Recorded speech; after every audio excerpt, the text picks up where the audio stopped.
Welcome to Off Da Binge, your ultimate seasonal anime podcast. Each week, we deliver top recommendations, hot takes, and in-depth reviews of the latest episodes from this season's lineup. Join us as we give you your weekly dose of anime coverage.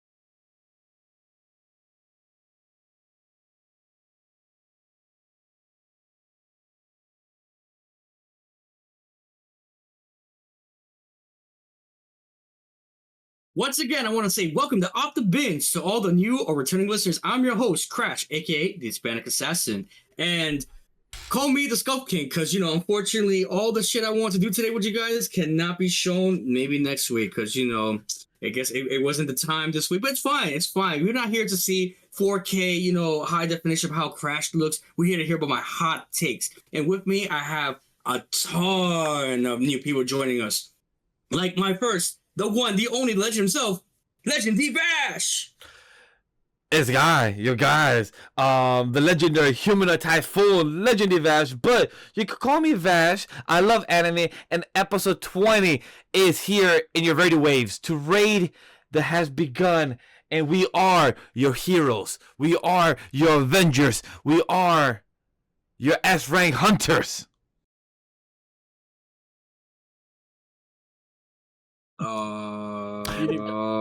Next is... You could have just jumped in. I could have, but you didn't pass it over, bro. I didn't have to pass it. You could just jump in. Pass it over. Go. Hey, Grem, who are you? Why are you here? Are you our newest co-host? Yo, here I am, the man god, officially joining y'all as a co-host. All you need to know is I love Kurisu and I read a lot of light novels and manga. So yeah, feel free in the comments, recommend me stuff. I might peep. He also will read the rest of the She-Hero. Kill yourself. So anyway, we actually got joining us as another co-host. Finally, no longer a will they won't they type beat. Ooh. Yo, MemoryNK, Nate, what's up? Y'all knew it was coming. I mean, come on. Is this the third one I've been on? No, even fifth. 4 or 5. I think it's 5. I think it's fifth. I was gonna say third time's the charm, but I guess it's been more than that. But y'all knew it was coming. And yeah, I'm pretty similar to Neko in the fact that I feel like I watch. Well, it's mostly anime. I watch just pretty much every freaking anime that comes out. It feels like. So that's one of the things I specialize in. I would say, especially like staying in the know on what's going on.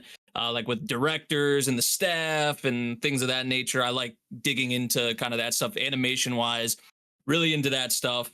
So I'm happy to be here. I'm happy to be here as an official co-host, no longer in a gray area. So yeah, Neko, take it away. Hey, like you said yourself, if you need all that, definitely look for Memory right there, because I only got you for voice actors and other stuff. But hey, it's me, Neko. I watch everything and everything all at once. This is your go-to seasonal podcast where we dive into the best, the worst, and the hidden gems of each season, which I got you with because sometimes these guys won't watch everything like I will, and there'll be some hidden gems, so I got you guys. You got me now too, so hey, sorry, not true. Hey, sometimes me and Kobe and Shaq out here. Yeah, exactly. The alley-oop, and I'll be like, hey, there's a layup for you, man, and give me the vice versa. So yeah, there we go. And so yeah, we're gonna go into what are we binging. I personally am binging By the Grace of the Gods. That one I've been meaning to binge, so that one I am very happily binging. So it's been very fun so far. And then also, of course, I've been slacking. Look, guys, you could blame me with the daily life of the Mortal King, me and Vash. Look, we're definitely watching it, guys. Remember, we've been 3 weeks where we haven't been watching it, but actually we've kind of been watching it, right, guys? I'm so happy. I'm so happy that she called herself out there first, because I had it here in my notes. I know. I heard here. I'm like, what am I binging? And have it here. The daily life of the Mortal King. We're still on episode 9. I was gonna say like, well, I will say what shade would I throw this week. So I'm glad that she threw her first. Like, hey, I'm gonna just throw myself in the shit first. Don't worry. Right. You don't have to kick me off. I'll jump off the board. Look, I will willingly do that because look, I've been slacking, but hey, look, here or there. And that's all I've been binging. I will binge a lot more stuff. Oh, also, lastly, I've been binging Orb. So sadly, I was trying to catch up before this episode, but hey, it's okay. We have our new co-host, Memory, to deliver on this episode and also just in general. So hey, we look forward to that. And okay, I'm going to pass it to Crash. What have you been binging? So for once, actually, I did as I promised, and I did say I was going to catch up any specific anime, and I finally can say 110% that I finished the first season of Ranking of Kings. I pushed myself to finish it. Shout out to Boji. Shout out to Kage. Those are the goats, the absolute goats. That was a fire ass season 1. I did cry in one episode. I'm not gonna say which one. Stay tuned for the review, which I will write about and talk about potentially. Whenever we do decide to put on the reviews on our website, soon to be announced. But honestly, it is an anime I do recommend. I heard season 2 is a bit of a side story kind of thing, kind of like with Kuroiwa, which is fine. I'm cool with it. I'm here just to finish it and make sure it's off my list. Because next on my list, best believe, I got some very interesting animes cooking. Jujutsu Kaisen. So stay tuned for that. But enough about me. I want to give it up next to our new co-host, Memory. I want to ask you, my boy, my brother, because fuck boss man. We know heard a lot about him. We want to hear more about you, my boy. So Chad, what have you what have you brought to the table for us this week? What have you been binging? I saw the document say I'm next, and then after I got thrown, I'm like, nah, okay, cool. I guess not me. I'm just waiting here patiently in the corner. Cool. So I actually finished Emo, which I have talked before on here. Kind of took me a bit longer than I wanted to finish it, but I did finish Emo season 1. I guess there's like a little arc or something that's supposed to be like the final, like the actual ending or something like that. So I have to watch that. It's like 4 episodes. Dandadan, I watched 3 more episodes of Dandadans, which was episodes like 8, 9, and 10. I think it's like the Serpo arc that started. That's been good so far, but we're gonna finish off the series. I have to ask a question. What did you think about that episode? Because I know that week that episode was very controversial. A lot of people was mad about them running naked in the halls and everything. People was complaining the West and everything.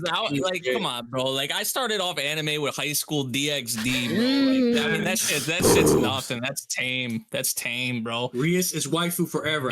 No, seriously, no. I didn't have to go that hard with the animation.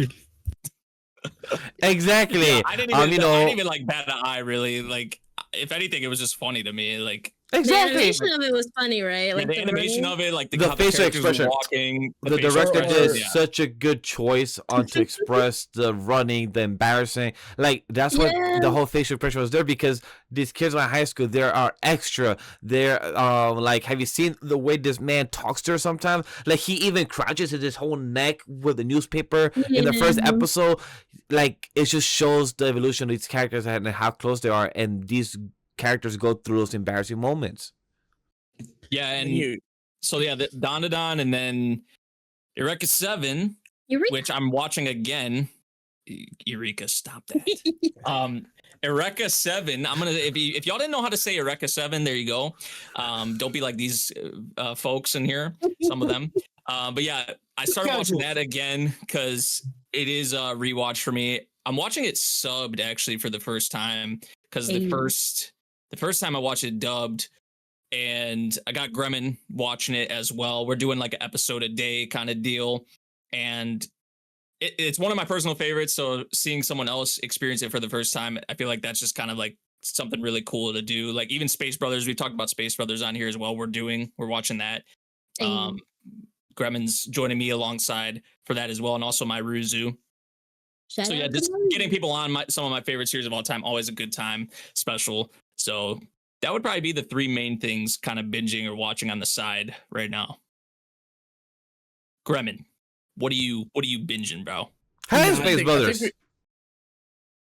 I think we let Vash go first. Go on. Do you feel bad? Fuck the Okay. boys, I man. feel bad. I feel bad. You can go now, Vash. Look, when it comes to Vash, Vash only has like two things to say. Because what he is binging is he Overlord, The Day Life, The Mortal King, and Majestic Darling. We're still at where we are, episode 5, 9, and still on season 2, episode 2. We have not come back to it. I have not rewatched my 3 episodes. I was not paying attention to Grem in 2, 3, and 4. So those I need to go back to. But One Piece rewatch with Wifey. First time is still going on. We finally got to Snake Man. Snake Man came out. Yo, the animation, that shit's still fucking amazing. My girl got hyped. Just seeing Katakuri, I would say, is still really dope character. Of seeing the warrior type, you know, being fought of Luffy, him growing respect for Luffy, of how like he was willing to fucking stab himself just because of his stupidity of the little sister trying to like help him out and everything, and the way he said like, do not ever disturb a fight between two warriors and like two men just going at it for pride and everything. And I love that scene. It was just pure adrenaline, or just like people call it meathead.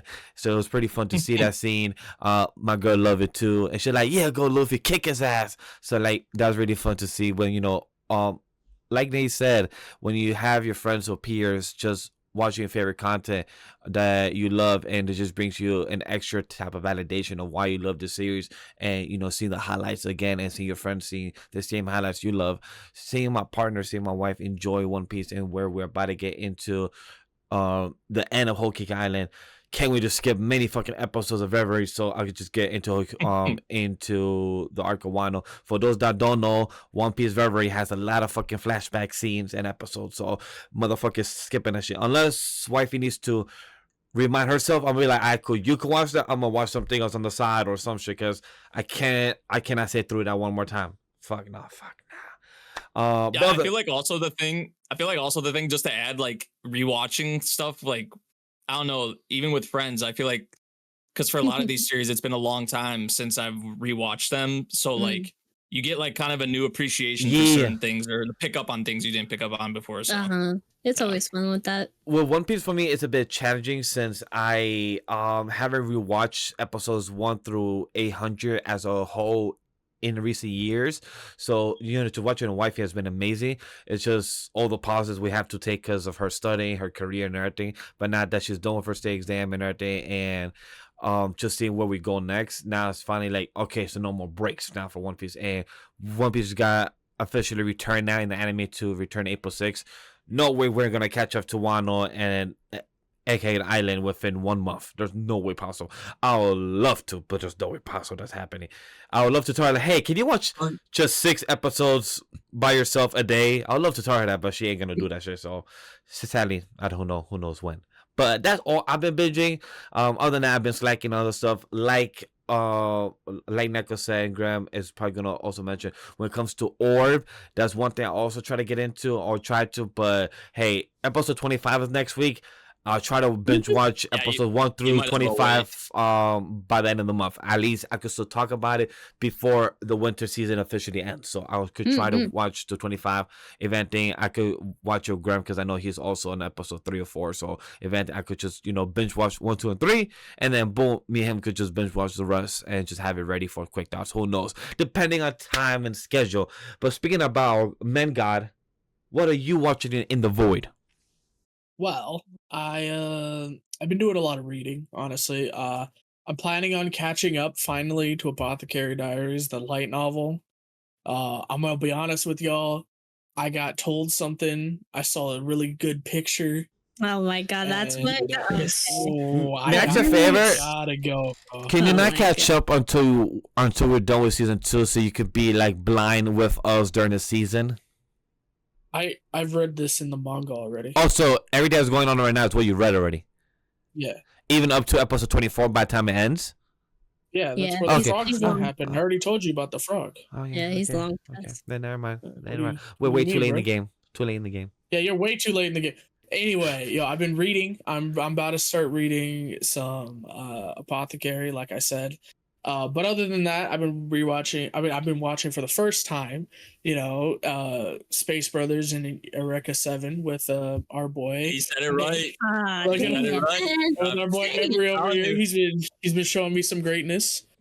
We've been doing that with Mully and Dooley, Eh. Mully and Dooley. Yeah, you know how it is. If any of you don't get that reference, there's this cool little channel you can go check out. It's called Weebs and Dweebs.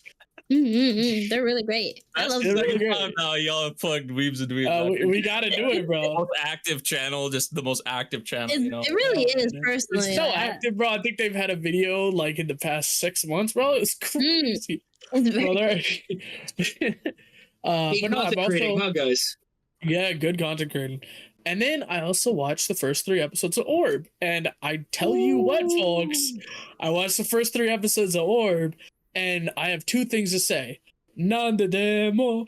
That's the one thing. Because I want y'all to know that hanging out with our boy Memory over here in these private calls with all the friends, he'll just throw it out. None the demo. Everyone will be like, human soundboard. human soundboard. Oh, he really does. are. Go on. You really And guess are. what, You chat? really He has never gone to karaoke. Never gone to karaoke. Somehow. I have to fix that when we go to Japan later. Anyway. So yeah, the first 3 episodes of Orb, which is really good. Like I said, 2 things I had to say: the Nanda demo, and then also, really, they do our boy like that on episode 3. Yeah, there you that's all go. I'm saying. Yeah. That's all I'm saying. You see why I told you to watch the first, or anybody who's gonna start Orb, you gotta watch the first 3 episodes together. You can't just watch episode 1 and dip, or watch the first 2 episodes and dip. You gotta watch the first 3 especially together. Oh no! I'm gonna be honest, I recall was because I not have sold. it in my notes. Only watch episode 1, but I got told by Nate to rewatch episode 1 and watch episode 2 and 3 together Literally. straight. I literally have that in my notes. Yeah.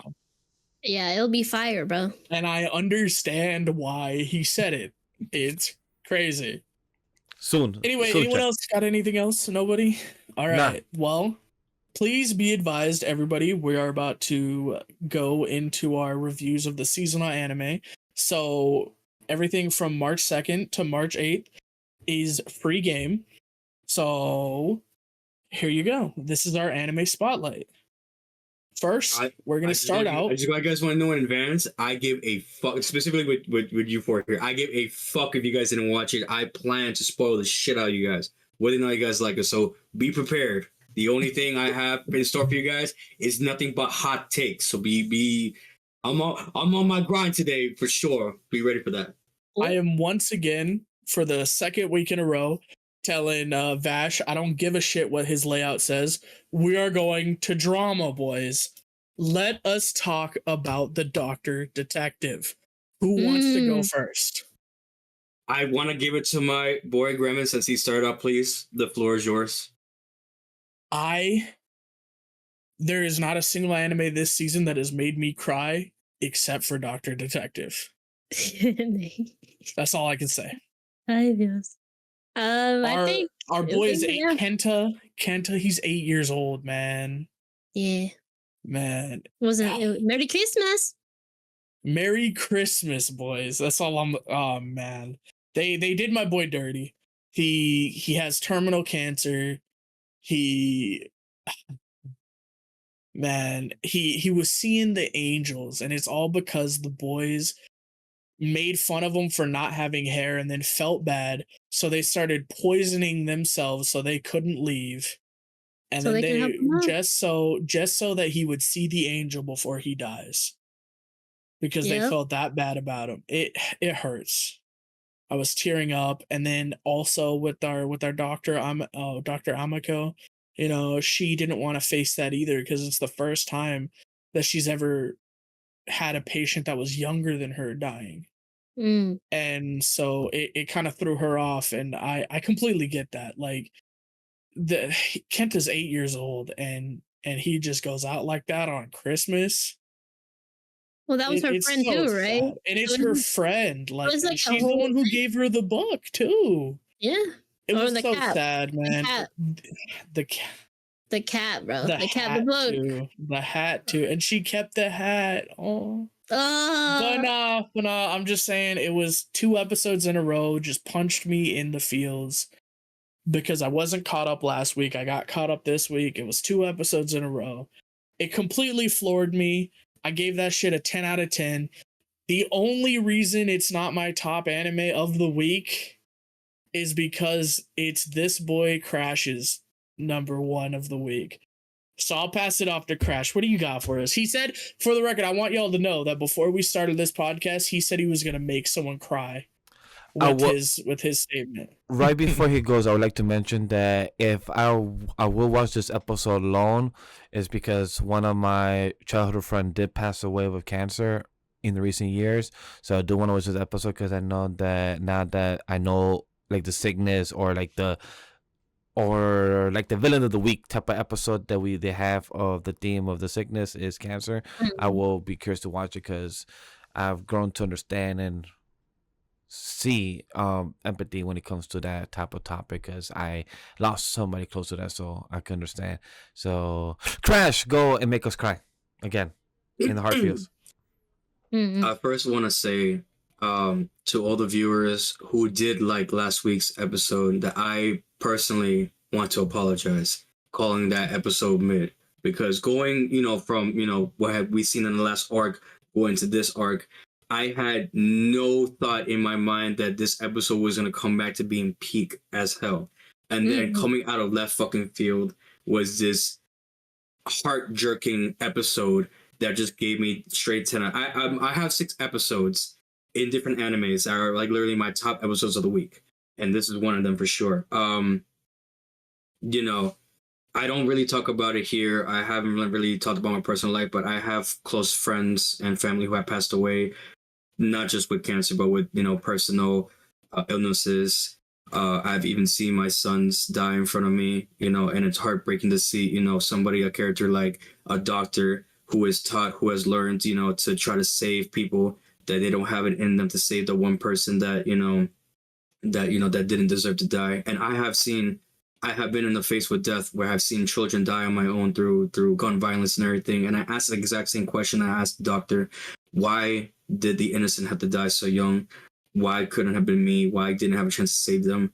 And for those who did cry and ask the same question, my only answer to you, living life, understanding, the loss of those around me, is we can't blame God, we can't blame the devil, we can't blame people around us. That's just how life is. We have to live for those who cannot. We're always going to have our worst points where, we're going to see the most tragic things. We're going to have the worst things where, life will test us, put us down, make us depressed, hurt us, even make us maybe want to kill ourselves. But I tell everybody that I love, that I care for, even my, my co-hosts, my listeners, my viewers, my initiates, today's a bad day, tomorrow's going to be a better day. And we have to stay strong. We have to pick ourselves up and keep moving forward. Because for those who couldn't live for, to see that day, for those who couldn't see the light and everything, we had to live for them, for their sake. Because if we can't, they'll never get a chance to see how we got to live our lives as they protected. So, this episode I dedicated to my sons, to my friends who, couldn't make it out there.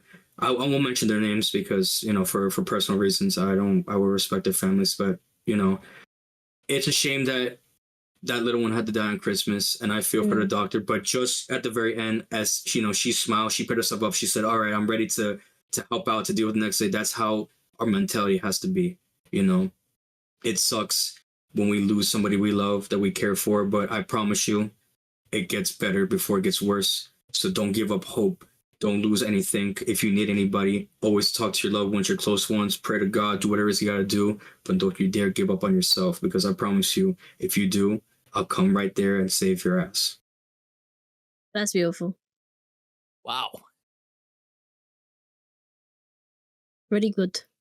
I said someone was going to cry. I didn't say it was going to be me, but I am tearing a little bit. So, this one's for the loved ones. That hit. That was beautiful. You got anything, Neko?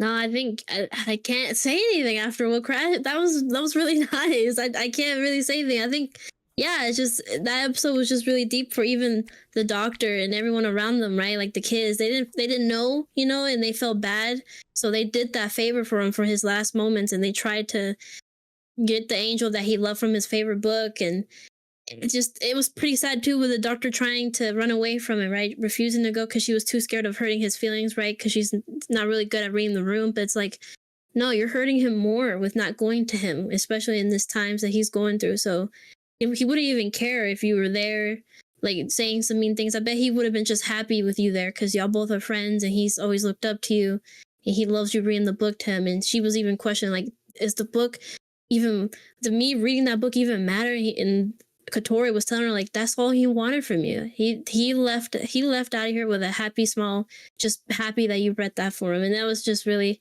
really deep, right? Because it's just like, a lot of people don't understand just the simplest things that can make someone happy in these like circumstances with like a cancer or whatever illness, right? Like, you know, they don't think about that. And we gotta, I guess, again, like Crash said, like, just even with your loved one, say hi, I love you, just any simple thing to make them happy in those certain moments and whatnot. It was just a really deep episode. Like, I really loved it. It contrasted to the other arc about the mom doing that to her child. Like, imagine, like, after that episode of like poisoning your own child and now going to a child that has like a terminal illness and the parents having to go through that, it's just like insane. Like, really, really nice episode. Really nice. Good episode.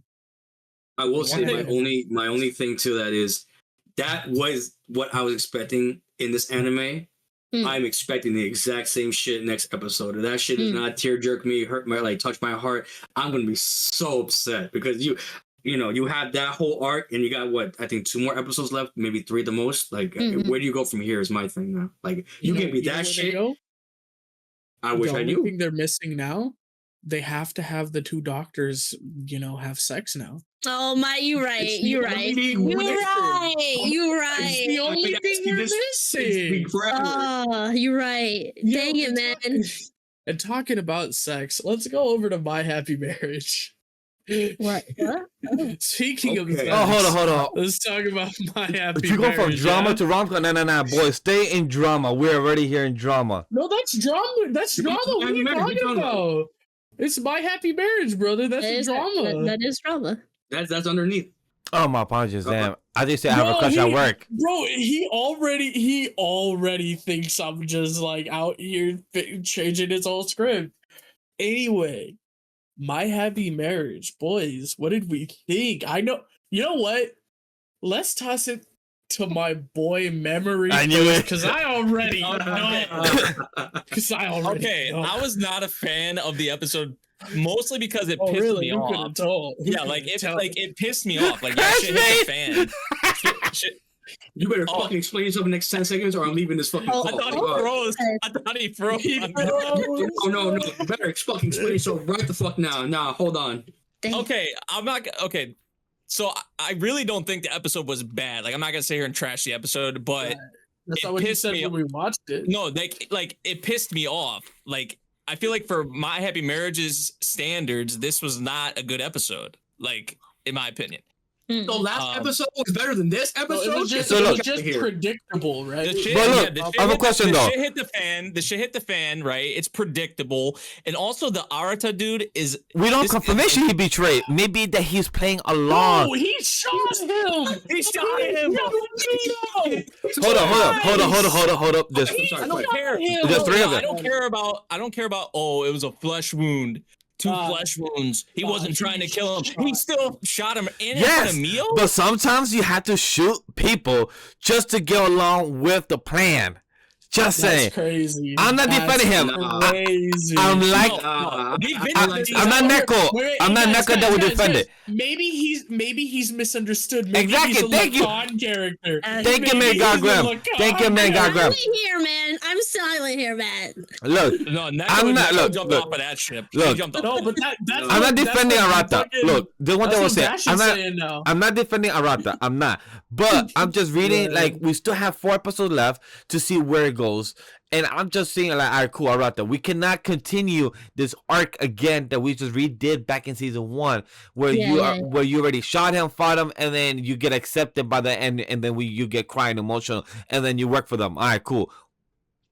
In this season 2, we cannot have that repeat in the story, because if that does happen, the story will fall flat for his character arc and his development as the next 4 episodes go or the next season 3 goes, because he, like Nate said to us off screen, if he doesn't actually betray them, and if he did actually betray them, he has to die then, because there is no next character arc for him to go after the next betrayal. You can't forgive him after this again. You can't. After something like this, if they do try to they try to redeem him, they forgive him, that's bullshit. That's even worse, in my opinion. Like, at this point, the dude needs to die. If they try to forgive him, that's ass. That is just ass, you know what I think this is? This is like when Anakin. I'd rather see Arata dead. No, I would rather see Arata dead than. No, finish that fucking sentence. What the fuck you rather about Anakin? I would rather see Arata dead right now than Naoshi, than the antagonist. I would rather see Arata dead. I'm not even kidding. This is like when Anakin killed the younglings. You can't forgive him anymore. He's cooked. He's cooked. Arata's out of here, bro. So if they try to forgive him, did they do some bullshit with? He has to die, or I'm calling bullshit. Terrible writing. That's all I'm gonna say. As much it's my happy marriage. I still love you overall. Don't get me wrong. As much as I would love to respond to what Grem says, but this I cannot put much thoughts on it, because this will make this this segment way longer. Crash, please control your thoughts. I know you're controlling yourself, but if you have a comment, keep it short. Because I'm not gonna say anything, because I know you have a lot to say for me, so I'm gonna keep it short. But towards Nate's comment, I agree. Arata has to die, because there's no next arc that I could think of for him to go. Because if he shot Kudo without Miyu being in front of him, probably there could be some redemption. But having her see this and knowing that she just saw this, she's gonna be in pain, and I'm curious to know what's gonna happen to her as well, because she wants to be captured. She wants to be captured. People want to capture her, and is the king and Usui. I call him the king. Is the Emperor is being controlled or being captured right now by Usui, and Usui has a fucking military under his palm now. So right now, I honestly have no theories for next episode. More like what's next. Like, I'm in my chair, I'm on the edge to know what are we getting next. Because right now you got us on a good cliffhanger to know where the fuck are we going next with the story. But I think it's pretty obvious what we're getting next. I mean, our girl's gotta learn how to control her ability, and then she's gonna mind fuck people. Anyway, Crash, what'd you say? What's up? Hit us. You look like you're about to bust over there. What's up? Bro, Matt Red. One of my other so look, I said I had 6 episodes that were my episodes of the week, and I still this is a 7 out of 10 out of best. I'm gonna just say that off rip. So I want to hear your argument on this being a 10 out of 10. What's up? I have no argument. I mean, so this is one of the first animes that I watched for the week, right? And it was, you guys say it was predictable. Very predictable. Of course, I knew, Arata was gonna act the way that he did. It was kind of like, kind of no shit. Everything else to me was kind of a mind fuck. Like the plot was progressing to a point where I'm kind of like, I did not know Kudo was going to be framed at all. That was a mindfuck to me. If you guys saw that way before me, I agree. The frame part, I did not. The frame part was shocking. I don't even know why he's being framed for some shit. Know. That's why I'm kind of like, I thought it was super obvious. I thought we knew that. See that? Usui had his shit. We knew how Usui's power worked. You know why it was predictable to me? Because I've seen the first arc of Bleach. Usui is not misunderstood. I'm sorry. This is exactly what Aizen did, bro. He took over the government, and then he had people framed for doing shit they didn't do. He was gonna kill Rukia to get the Hogyoku. This is the first arc of Bleach. That's why it's predictable, boys.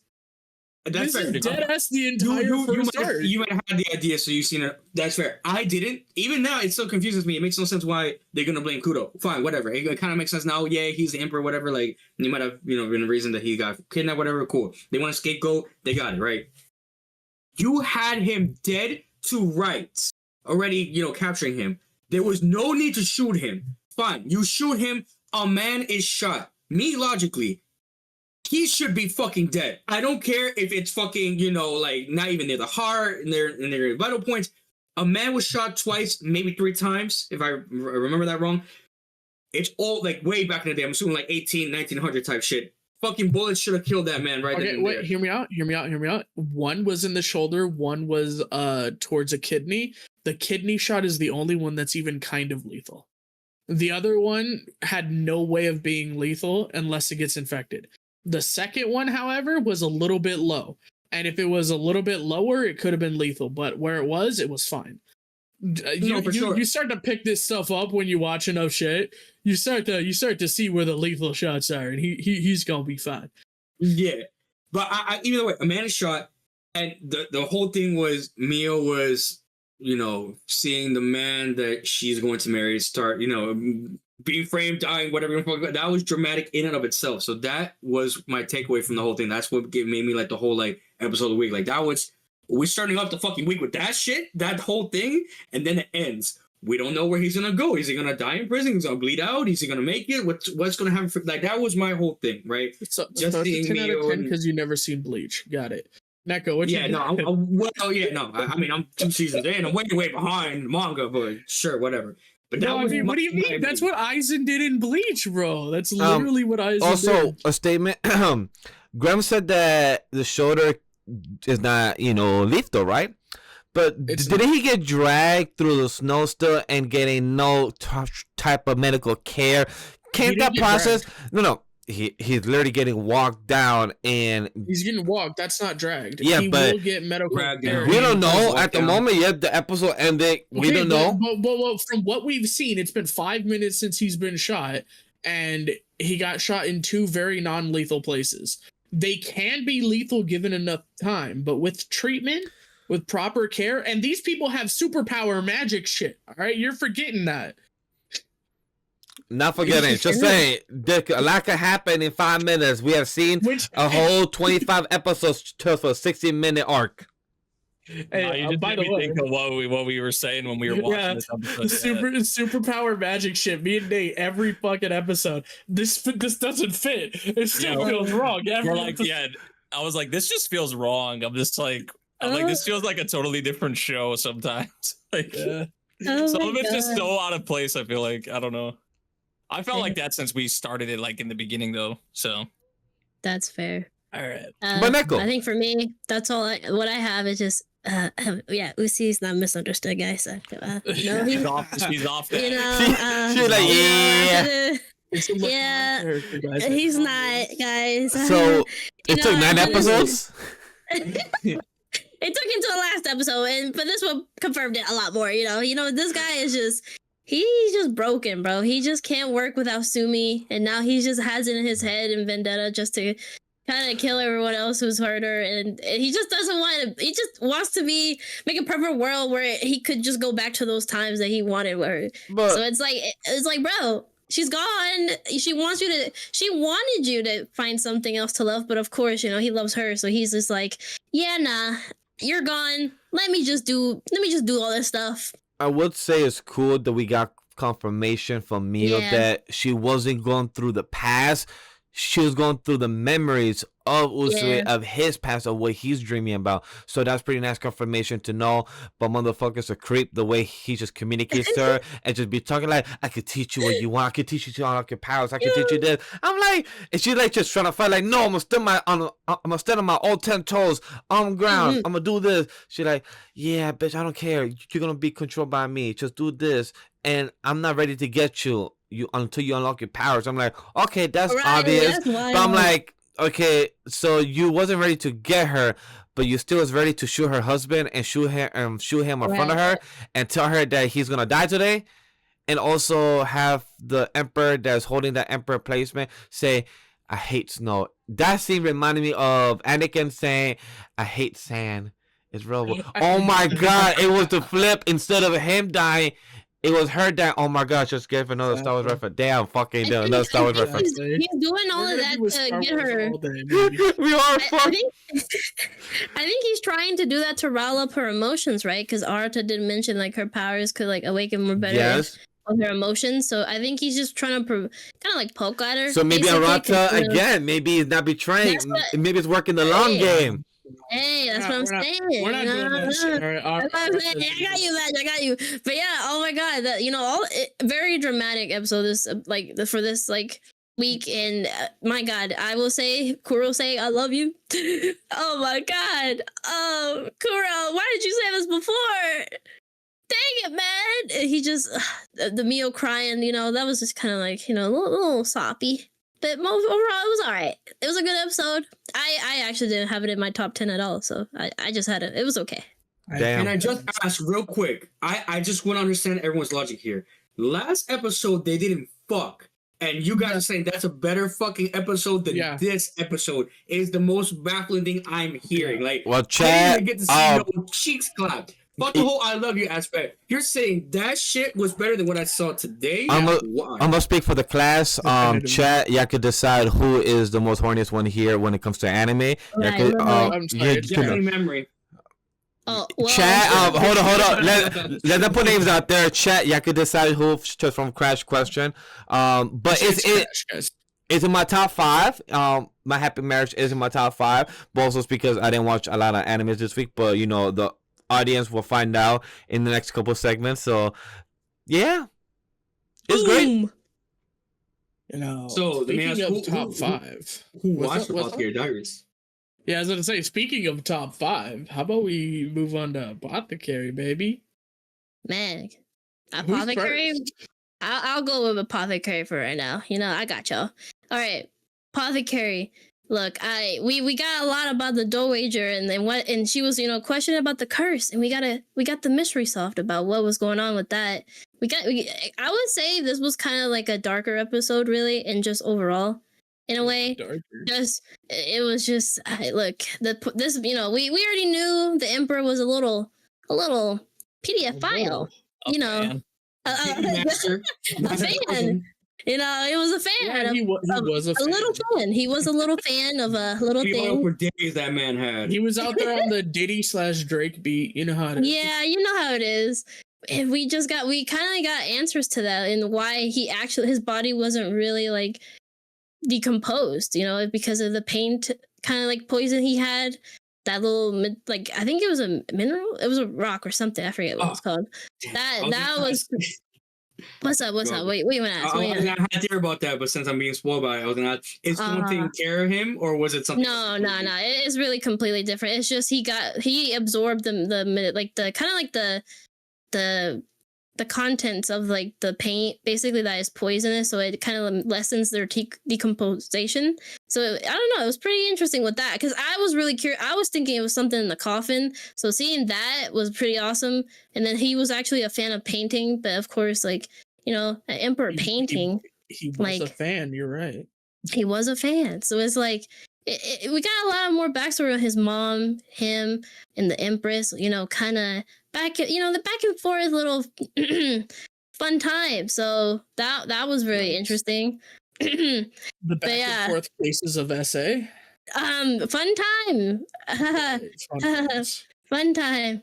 But then you know, Zenshu also, we got a little backstory on him, you know, why the lady in waiting hid his toys just for him to not get used to just one thing, or like obsessed with one thing, you know, because he has to grow up and be an adult, especially in his position. That was really interesting to see too.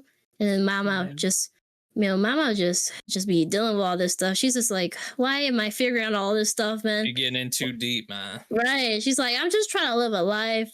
I love my herbs, and I'm just getting in this drama between all this. But yeah, it was a really interesting episode. I really loved it a lot. The Dowager, I'm seeing her in a different light, and I don't know, it's pretty interesting.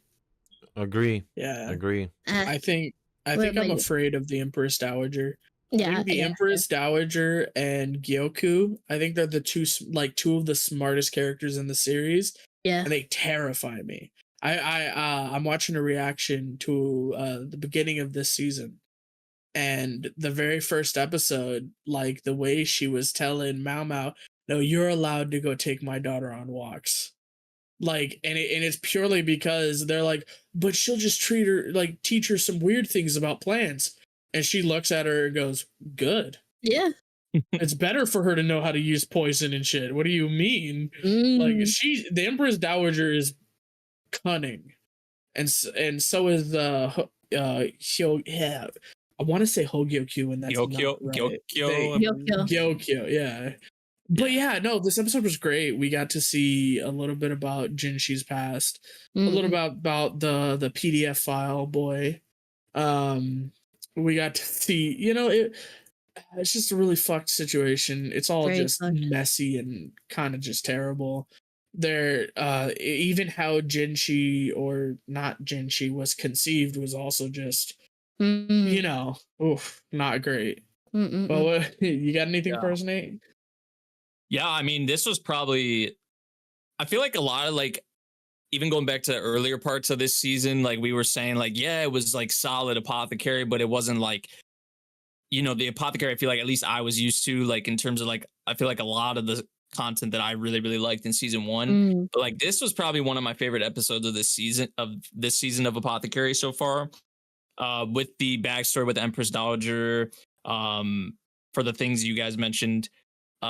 One of the things I want to point out though is the line that she said at the end of the episode, something about like keeping your keeping your favorites hidden or something along those lines. And I'm just like, okay, well that's foreshadowing. And I've been talking about this, like Mao Mao's getting in too deep with this shit. So I'm kind of worried. But I know Mao Mao, me and Grem talked about like who Mao Mao has behind her, obviously. So there might not be much, you know, cause for concern or worry, but I don't know. I still worry about the shit because especially she getting in too deep. But yeah, I feel like we're slowly but surely, you know, getting more pieces of the Jinchi, like, you know, puzzle and his like past and all of that. Mao Mao seems to have think she's figured out a lot of it, or if not all of it, but she's always questioning herself too. Like I think Neko mentioned it, like, why am I getting too much into this? Like I don't even really want to know this. I shouldn't be knowing this. But yeah, I'm curious to see, you'll get more pieces and kind of put it all together even more so as we go along. But yeah, this episode was really good, pretty fucked up in a lot of ways, but yeah, this was, like I said, one of probably my favorite episodes of Apothecary season 2 so far. I agree.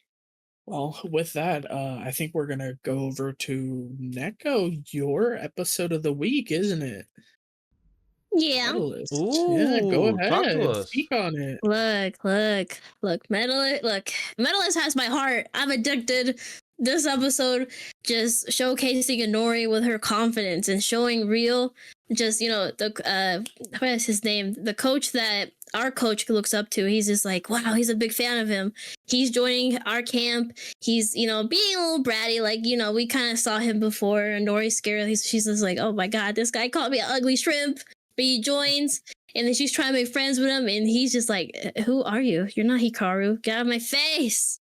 But it was cool. I liked the little argument they had, because that was really interesting seeing Real. You can clearly see that he's been prickly, right, these past episodes, but then we kind of get to see why. It's because he doesn't even have confidence in himself, so he kind of like doesn't strive for more, even though he could, because he thinks people compare him both to, well, his dad, and then also he sees Hikaru and she's like the greatest, right? So he's like, well, there's two really great people in my life, and I'm over here just not having the talent as they have and whatnot.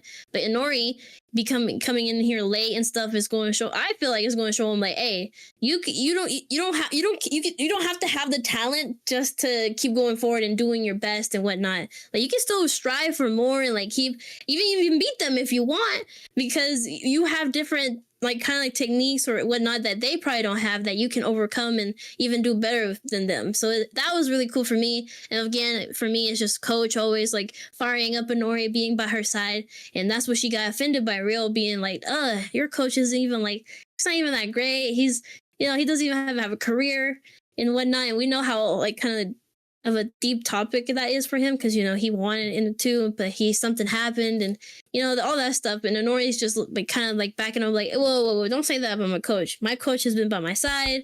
You know, that's her dog right there. Like that's our coach. He lifts her up, and they're both a team. And she already said it. She will beat Hikaru. She's gonna do the double flip, or no, the triple flip. The double. Triple double trip. I think it was something like yeah. So I was like, okay. And even he's like, how can she believe this? It really, no way. So I'm really excited for Nori to actually kill it, because if she can already do the double on land, so if she can do that, like our coach said, that she can do it on the skate on the ice. So I'm really excited for just these future episodes with Nori, and it's already been a year, right? So We got I'm that hyped. time skip, which was crazy. Oh yeah, your time skip. I Yeah. saw that. I haven't seen the episode, so that's why I haven't said thoughts. But I did hear y'all watch it for a bit, and y'all said the time skip, so it threw me off. I'm like, oh damn, damn Yeah. time skip. I didn't really expect that from this episode, so that's pretty good to know that they really pacing along the story. And Chap, just to let y'all know, Neko was so close to just jump into reading the manga, and I said, yo, Yeah. hold your horses. First, just finish the anime. There's no rush. Then jump into the manga. Okay. Nah, I'm sticking to anime because it's just too good. Like I was going to, but nah, the anime's too goated. I'm not going to go to the manga. It's too much. It's just too good. It's too good. So hey, how y'all feel? I was a little worried at first, like with the Mhm. time skip. I was like, okay, are they skipping shit or something? But apparently it's actually in the manga, like they skip that amount of time or whatever. So I was like, okay, my worries kind of got eased there. But yeah, my favorite part of this episode for sure was Nori snapping.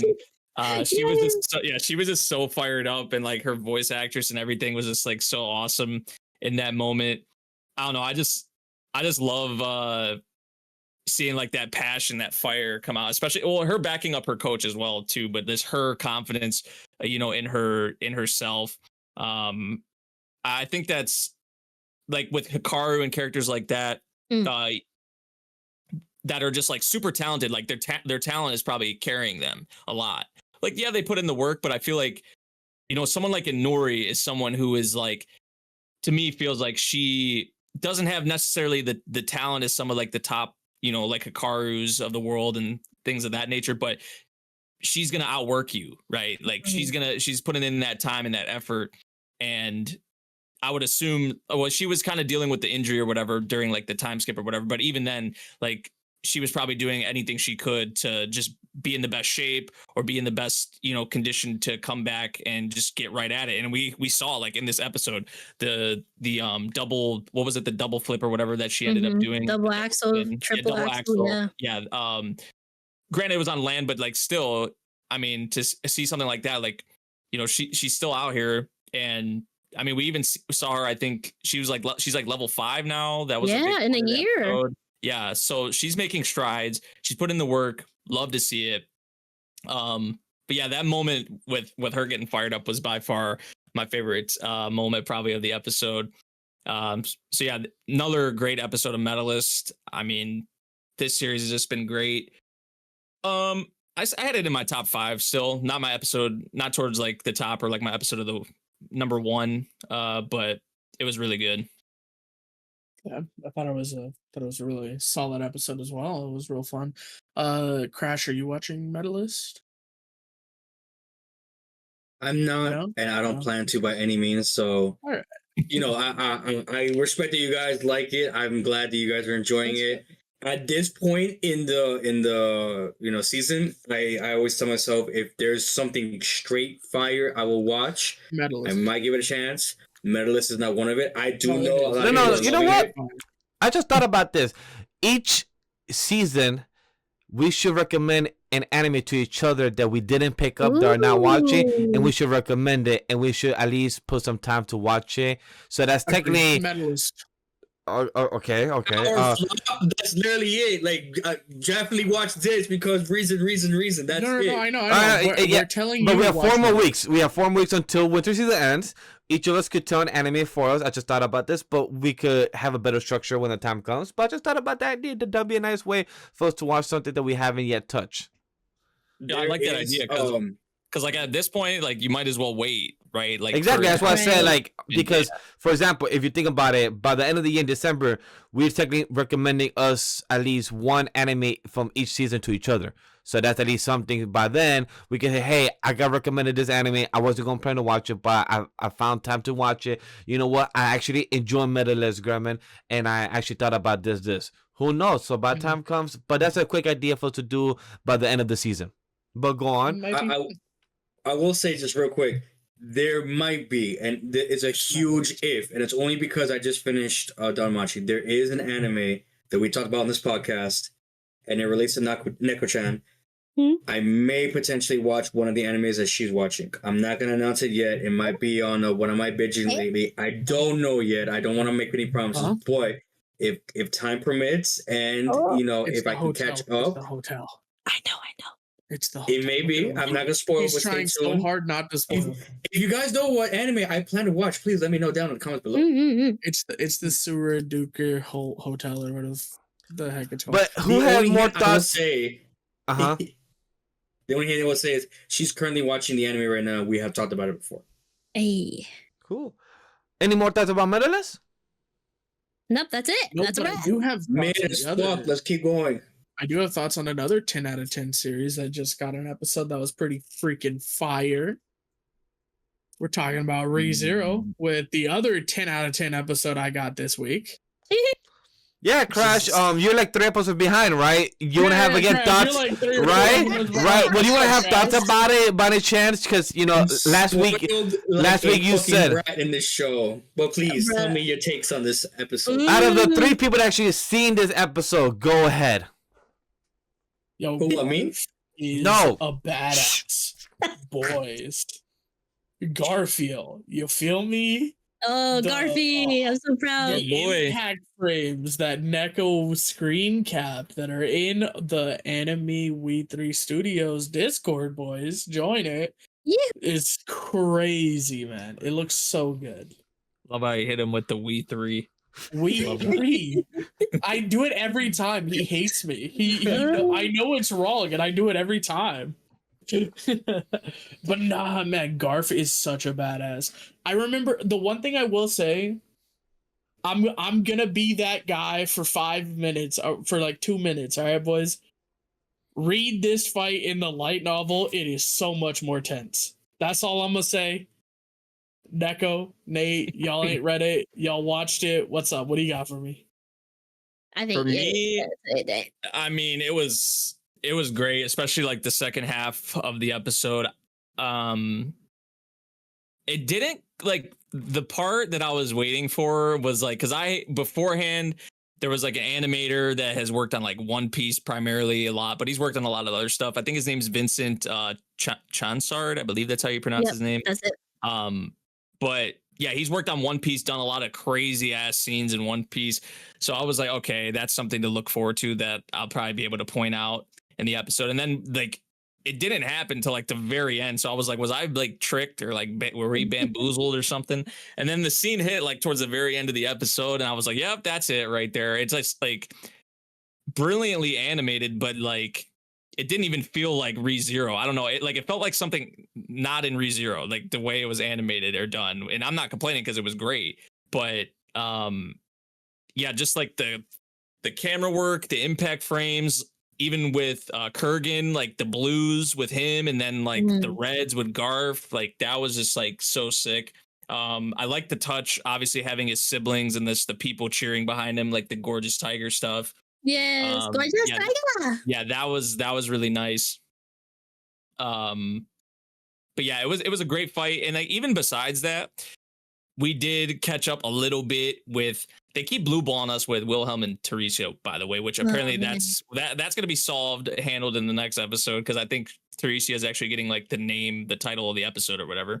But like we caught up with, I think it was Lai, Otto, and them. Also Al and Capella, which I liked a lot of Al's dialogue for sure in that moment, and just like the animation even too for Capella when she transformed into Priscilla, how she was like holding her titties and all that. That was God. Yeah, people were going crazy about that. But yeah, Garf and Kurgan, that fight took the episode away, kind of like that stole the show. It was definitely really good. It would have been my episode of the week, but there was something else I just watched not like a couple hours ago that, we'll talk about a little later. But yeah, ReZero though, great. The past 2 episodes have been hitting. So man, I'm ready for the final stretch, which I'm assuming it's going to go all out. So, oh, I bet. Yeah, for me, these last 3 episodes or so have been going crazy. Oh my God, that Garf scene was just so. Oh my God, I'm so happy for him. He overcame has been haunting him this whole kind of season. Really, I was like, yes, get her out of your head. Be who you are. Go just Taiga. Oh, I love him. And then his siblings just being there. I was like, please don't let them have like nothing happen to them. But also just look, him actually like taking out like 3 swords, I think, like Kurgan. I was like, oh, he's respecting him, my gorgeous Taiga like this. I was so happy. I was like, yes, he's getting the respect. But yeah, that was an incredible fight. Like you said, it didn't even feel like ReZero. I don't know. I knew we were looking forward to this, like that this was going to happen, but just seeing it was like I had goosebumps, but also I was really confused. I was like, no way, I'm seeing this right now. Like, what is this? So that was awesome. Al and Capella's like talk was so funny to me. He's like, oh, go man, I'm sorry, I don't. Al is such a fun time, but then Capella, she is. Look, this is why she's called Lust for a reason. Even in her form and just the way she copies others, I'm like, whoa, Lust, chill. Because we all lust after her, ain't that right? Oh my god! But look, incredible episode as always. Just man, I love ReZero a lot. I'm so excited for the Willem and Theresa fight. I'm not. Oh man, I'm gonna cry. I already know. And what he said, he's like, I've already been through this. I'm not gonna delulu myself. You're not my wife. Get out of here. You're not supposed to be here. I was like, oh, let him know. We can't go back to that, man. You know this isn't your wife. You get him out of here. I was like, oh, I'm so happy. I know I'm gonna cry. And then Otto actually bro. Okay, I was scared for Otto. But he's kind of badass. I was like, wait, okay. Even with the serpents getting eaten up by Gluttony, I was like, oh shit, y'all gave him a buffet actually. Oh, he was slurping them up. He's like, thank you. I was like, whoa. Otto has no business being as much of a badass as he is. I love him. I knew he's the GOAT, but like I don't even gotta worry about him. I'm sorry I was scared for him, but nah, never mind, Otto. You're the merchant. Why am I even worried about you? You right? The stuff with Otto reminds me like what we say with like Mao is like, why is she getting into this? Because like Otto even I think in the episode even was like, I'm just a merchant. Like, why the fuck am I doing this? Like, why am I, like I should not be happy to do this, but I'm with Subaru, so like, that's just how it goes. He's like, I've been throwing hands too much lately. Boyfriend. My God, he's been having. He really is best bro, though. He is. He's great. Yeah, incredible episode. Like we all have said, man, ReZero is just awesome. Again, Tape, you just the go. You need to stop what you're writing, sir. Chill. You cooking. And going. I will say the last thing about ReZero before we move on. I just realized what that scene reminded me of, the Garp scene. It reminded me of Luffy going Gear 3. The way he transformed, it kind of looked like he was blowing up a little bit. Like, I don't know, maybe I'm the only one that felt that, but the way Garp put his foot down, it kind of looked like Gear 3 Luffy. Like he was getting super big. I don't know. Mm-hmm. Oh, like towering over him, like how they made. Yeah. Yeah, I like how they did that. There were a lot of like cool like shots like that. I feel like also during like it's like one of those fights where it was like happening so fast. Like there's certain things you can pick up on, but it's something you have to like kind of go through like slower and see like actually some of like just how awesome it actually looked, which I love shit like that. So but anyway. You got DANMACHI, Crash? Yeah, Crash, it's your turn. What you got for us? All right.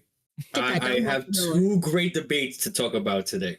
One of them is DANMACHI. And I'm going to say it outright. This was not by any means one of my top 10s. So, Memory, I specifically I asked in advance about this, right? I want to get your take first before I give mine. After watching the last episode of DANMACHI, what do you think overall? Was the series, was the season definitely worth watching? Would you recommend it, or was it just straight trash? No, this season was phenomenal. I mean, especially for Don, because I feel like most of DANMACHI for me has been like it's been just solid, like all the way through, in my opinion. Like I feel like there have been some seasons that have been a little weaker, but I feel like for the most part, it's always been around like that solid tier for me. And I feel like this season though was like kind of a little step above that with Freya, the seer stuff. And I feel like the last, what was it, 3 episodes, because we had like that break or whatever. I hate that, by the way. I know there's a certain circumstances that it just happens. But What do you I mean, think man, if you rewatch it, would it hit better if you watch it like straight, or if you by any chance do like a rewatch of that season? What do you guys think that without that break being included, maybe it might actually sit better? Probably, honestly, I still think it's still worked out really well, but I feel like it could have even hit anymore hit even more because it just, I don't know, it takes out like any momentum really that like you have in your series. And I feel like what DANMACHI was building up to for the last 3 episodes, if it just went straight into that stuff, like it would have been, especially like the conversation around it. I feel like people still were talking a good bit about the last couple episodes, but the final episode, I don't know, the scene that is just in my mind is the last scene when Seer, like Bell is pretty much like Riz Master Bell or whatever, and Hedden's like looking over him, making sure he says the right shit. It was kind of cringe what he said, but also like it was hilarious, honestly. But like Seer was loving it. And just like her saying that she wanted to stay, doesn't want to be like a goddess anymore, and then everybody like embracing her. That was like such a heartfelt moment, especially after everything that's happened in this season. So I don't know. That's the scene right now that's really in my mind. I really like how it did leave off, honestly, with the with episode 15. This, I don't know. I'd have to go back through and look and really think about how I felt about a lot of the prior seasons, but I would say honestly, like I feel like I can pretty confidently say like this is probably one of the better seasons of DANMACHI, because the first season, I would say probably the previous season, and then like this season, this season's up there in terms of like my favorite like DANMACHI entries. So I'm happy. I'm happy with how this season turned out. The delay was a little unfortunate, but the content with Freya, I feel like finally, we got the spotlight on her, and I feel like she was one of the more interesting characters. And then the Ryu shine obviously as well, like one of the best girls, if not the best girl, Ryu is. And then you got the Freya stuff, very interesting character, the stuff with Seer, all that. So yeah, I liked this season of DANMACHI quite a bit as a whole, and the final episode. So yeah, I'm kind of surprised, Crash, though it's not. You said it wasn't in your top 10? Nah, so what I will say real quick was I was expecting just a tad bit more, meaning the show could have gone maybe an episode more and I would have been okay with it. I feel like the ending was rushed. I feel like based on some of the manga that I had been spoiled on, just specifically for this like specific arc, could have been shown in the anime. They chose not to, and it kind of is unfortunate. It is what it is. I liked, overall how it had ended. Like we kind of more or less understand, okay, Freya's not going to be a goddess anymore. She's going to be a regular human working, in the tavern, with the girls and everything. Belle's going to be, his shining knight in armor, whatever. And I had sent this kind of like a screenshot of to you on Discord a couple days ago, where this is the coldest thing I've ever seen my boy do, and I gotta give him props because seeing Belle grow from the first season up until where he is now, he's grown into a very I guess a cool dude. Let's just put it like that. He's not a bad guy by any means. He's a chill guy. Like, yeah, he's a chill guy. He's not the Giga Chad. We all want to like be like, damn, I aspire to be like that man with all the girls, like Issei, in High School DxD. But my boy got a little bit of riz. He's just trying to get in life, and he just wants to get this girl eyes. But this specific season was all about Seer, and we all knew after the end of season 4, hearing after that whole thing with him and Ryu escaping the thing, like, oh, there's another girl potentially trying to fight for him, and that's what this whole season was all about. Seer, aka Freya, trying to get Belle's love, and it turns out you can't. You go to this whole spiraling thing to now, you took over, the whole town of Otario. You went to a war game with, the Hispanic Familia. You got this big fight with, with Seer, with the old captain of the Freya Familia, and Bell against the king, which was I think was great. Again, I was expecting a little bit more. I think it was a little anticlimactic, but hey, to each their own. Everyone kind of got their happy ending in a sense, but overall, I was like, I wanted a little bit more. I was screaming. I was happy for everything, but I could have I could have just got like one more episode, like maybe a little bit of adaptation of like the manga put into the anime, a little more happier. But to each their own. I am disappointed, and I will bring out now that the show was delayed inevitably because of production. And one thing that I always say, this is me personally. I speak for myself. This is one thing I tell a lot of people that whenever I'm grading animes in general, when it comes to shows like that, especially if I'm being biased, like with a show like DANMACHI, I lower the grade indefinitely because you have a whole season to bring up greatness. And if I had to wait fucking a whole year, 2 years, 3 years, let's say for example, Down to Dawn. If I gotta wait 3 years for season 2 for that shit, by all means, do what you gotta do to make it happen. I will wait for greatness. I'll wait for quality. Because what I'm expecting when I watch an anime like that is quality.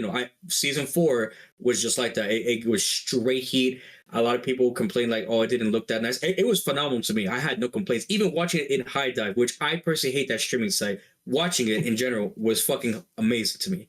But then you give me, something like season 5, which was amazing. Then it cut off the next 4 episodes, blue balling me to make me wait almost 2 anime seasons pretty much. I waited until the winter season of this year, 2025, to then watch, 4 more episodes to be like, oh, that's it. Now I gotta wait another God knows how long until the next season. It was a little disappointing to say the least. So, to each their own. If you wanted to wait, cool, whatever. But me personally, they had no excuse. I would have waited if that was the case, if they were gonna have problems like that. I don't think that should have happened. But overall, I do recommend season 5. It was a great, great season. Not as great as maybe 4 or 3, but it was up there to be sure. And the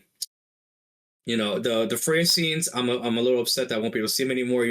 Her trying to rizz up, Belle, in the sheets. Like, hey, I'm here. I'm wearing lingerie. I'm here for you, Poppy. What's up? That we won't be able to see that, boys. That's it. It's over. It's cooked.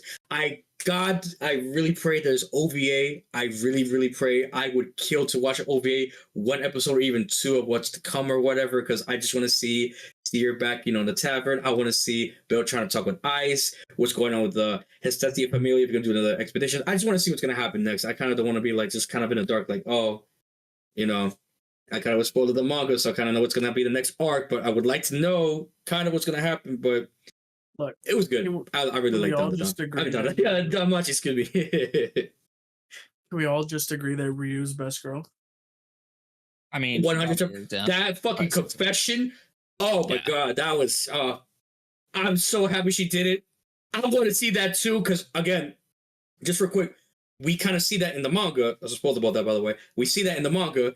Kind of upsetting that we don't get to get that clarified in the fucking last episode. But hey, like again, if we get OVA, is that explained in season 6? Someone explain that, please. If not, I'm kind of be a little upset because again, adaptation was not really fulfilled. I gotta say, there is no manga past where the anime is. It's the fucking light novel. Anyway, so Guild Receptionist. Anybody? No, nobody. Anybody? I mean, it was all right. It just for me, I only like the part where we're kind of seeing our girl kind of like feel lonely with Jade not talking to her. And then also she found out that the person she looked up to help her not have more overtime actually, no, you know what was hilarious? The way she's like, you only have to love the work and just smile. Or just the way she said it was so much. She's like, you love the work. Just love the work. Difficult. Like, we were with the customers. And then it was just so, she was just like, wait, what? That's it? I thought you had like a technique. She's like, no, if you don't think about it as overtime and you just think about how happy the customers will be, then you would never have to worry. And she's like, oh, you're just a workaholic, bitch. You just work 100 episodes, 100 hours of overtime every week. Right. Yeah. That was funny. Bro, that was so funny. Her breaking down, going, workaholic. Yeah, that was the best part. That was the best. That was the best part of the episode for me. Personally. I got a kick out of that. No, for me, it was just with the way the teacher was saying it. She was like, "Just love." I don't. The VA for that killed it. The way she was like, like almost like a kimochi. It was just so funny. I loved it a lot. I don't know, man. Amelia saying "workaholic" or "scary" is so funny to me. And oh my god, I love the little subtle thing of, oh, Jade's here. That makes me feel a little bit better. Jade's like, yes, yes! He's taking anything he can get, bro. Bro, He's poor like, guy. she feels better after looking at me. Yeah. Well, I think he was scared, really, because he's never really heard that from her before. He's just like, oh, what the? You're really broken. For real. All right. Does anyone else got anything for Guild Receptionist? Nah, not really. I feel like it was an alright episode. I feel like it wasn't anything crazy, honestly. Probably gonna set up something. I think I rated it like a 7.5. So yeah, I feel y'all. Yeah. Mid. Continue. I put it Fair 0 enough, out of fair 10 enough. because I didn't see it. Fair enough. All right. Shame. Yo, Zenshu. I can finally speak. Yeah. Zenshu. Vash is like, finally. Hey, Yes. you want to roll it off, Vash? You know Come what? on. Vash, start us off. Yeah. All right. Yeah. No, because I didn't have notes on the Say it from your heart, like Say it from your heart, baby. One take. Boy, let's do this. All right, Zenshu. I have here. I love this. We're getting the perspective of Luke. How he views life, meeting Natsuko, and when she arrives and everything changes. Luke is whipped. Like Gremlin is he simping, hard body, and the musical tone and the piano is amazing. Soft melody. QJ, aka he's a Pokemon, died for the better ending. But what's next for Natsuko and how will the movie end? Not that it has already changed already for the fatal end. Is there going to be a happy ending or will there be more of a disaster? Will Luke still be the final void? Because we find out the actual ending of the actual original of the movie. And I love that. Yeah, I will say, our boy thought of the one idea I never thought of.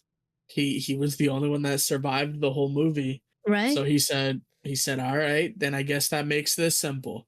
Take care of my boys for me.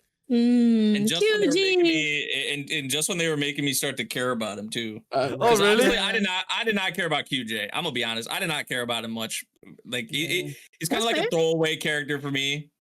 I'm gonna be honest. And then this episode, the conversation he had with Natsuko, I was like, wait, okay, this is kind of like endearing. Yeah. And then that shit happened. I'm just like, okay, well, I guess we I'm not should've allowed to saw- like any characters. yeah. Like it was really nice because it's like this is the first time she's been able to tell someone, right, the full story. She's she's basically kind of like been keeping it to herself, but this is the first time where she's been able to rely on someone and actually tell them, hey, this is the reality of what's going to happen. But he's like, well, you're here now, so you're definitely you're changing things already. Looks different. He's never been like this before, so 100% we're gonna have a happy ending. And that made her laugh because she's been kind of struggling having the directors like kind of like saying "mutadayo." It was just like it kind of drains her, right? She's just like, well, maybe everything I am doing is not really like. It's kind of useless. So that him saying that was like good, like you said, Nate, like endurance for her to be like, no, you got this. But now with what happened with QG, now she's blaming herself, and now she's in despair. Like, whoa, this is my fault. The voids are adapting to either what I'm drawing or someone's drawing them too. So it's like I thought the director, but I think the director too, but I don't think so, right? Because she doesn't have the power to like our girl does, or maybe she does. Or are they just legit adapting? I don't know.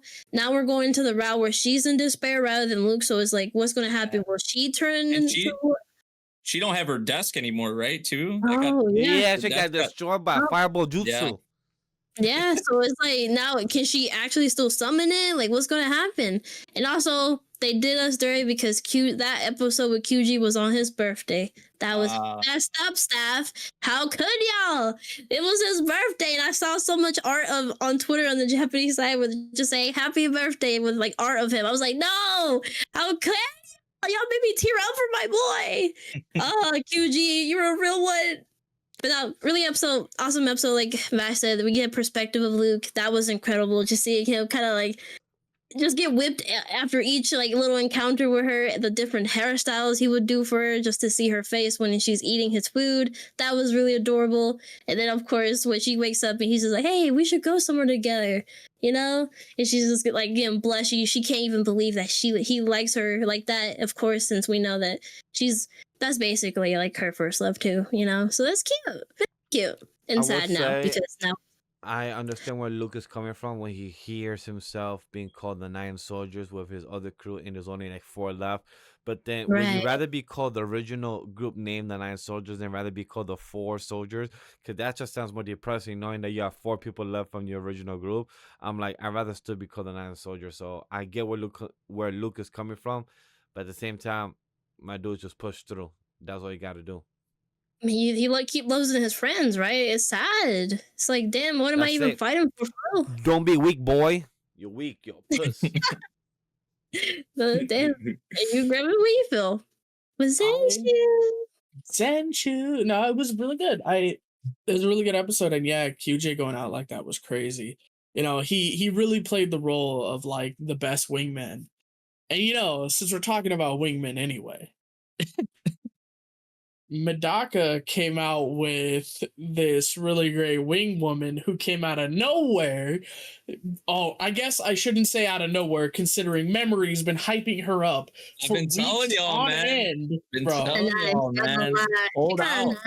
She I've been telling y'all, hold out. And it's been getting better. It's been getting better, has it not? It's been getting better, has it not? I can't be mad because it has been cooking. You know? It has been cooking a little And bit. they're ditching that intro freaking sequence. Yeah, You know, hey, you know, you brought it up. It's gonna happen next episode. probably will. It happened the episode before. It happened this episode. I'm pretty sure it's gonna happen next episode. I hope the fuck it doesn't, but we'll see. I will say Tomo ecchi AF. That's we had to agree on this. Tomo ecchi No, AF. the thing. So yeah, the Tomo has been, you know, the girl I've been gassing up For the reading. fucking streets. Yeah. Thank you. Hold on. Appreciate it. Hold on. Nate, I'm starting to How interrupt you, dare but she trap my boys out there just trying to make a living? How dare she? I just want to say my quick synopsis of my thing because I just love what I wrote. I wrote this word by word on one reading. Nate, love hoes. Girl not fixing these clothes because she about freedom and showing them titties. Medaka got a man up. Clear mind, clear spirit. She cute, but she a hoe. We might see the true side of Mona. Literally what I wrote. But that last That's part literally right it. there. That's Like literally it. that's the reason, like, yeah, the whole stuff, whatever, right? But like I'm more so worried about Mona because that was one of my big things with the beginning of the series is like I could not really get into Mona's character, and I feel like a lot of you guys feel the same way. And this is where a character like Tomo, who's literally saying like I'm gonna expose that act of yours, like that's what I want. Like I think everybody wants Mona to actually be herself because I mean she said it, like this whole thing has just been an act that she's been doing at school. And I just love how she spoke to her friend. She like, what are you talking about? I'm like, oh, like trust me, you're about to find out. I feel like knowing how we first met her, the first 20 minutes, the next couple of weeks are going to be helpful for you to try to keep face and keep character. I wonder if she's gonna explode, have like a mental breakdown or something, like knowing her duality of identity. Like I wonder if she's gonna have like a identity crisis is the word I was looking for. Mm-hmm. Yeah, I just feel like having a character like that to come in and like, you know, even push Mona as well, like, because, you know, she's all over Medaka, like she knows what she's doing. She's trying to get Mona to, you know, actually like do something, to act, right? And to, which is like what I like to see personally, because it's going to progress Mona's character. So like, I feel like with Tomo's introduction, it really does help a lot, like over time push Mona's character. So yeah, I know people are gonna say like she a hoe, she for the streets, whatever, but I'm more so looking at it like with like what it does for Mona's character. Sucking up everybody, goddamn. But also still, I think Tomo's still best girl. You'll see more of her as it goes along. Even more so why I say that.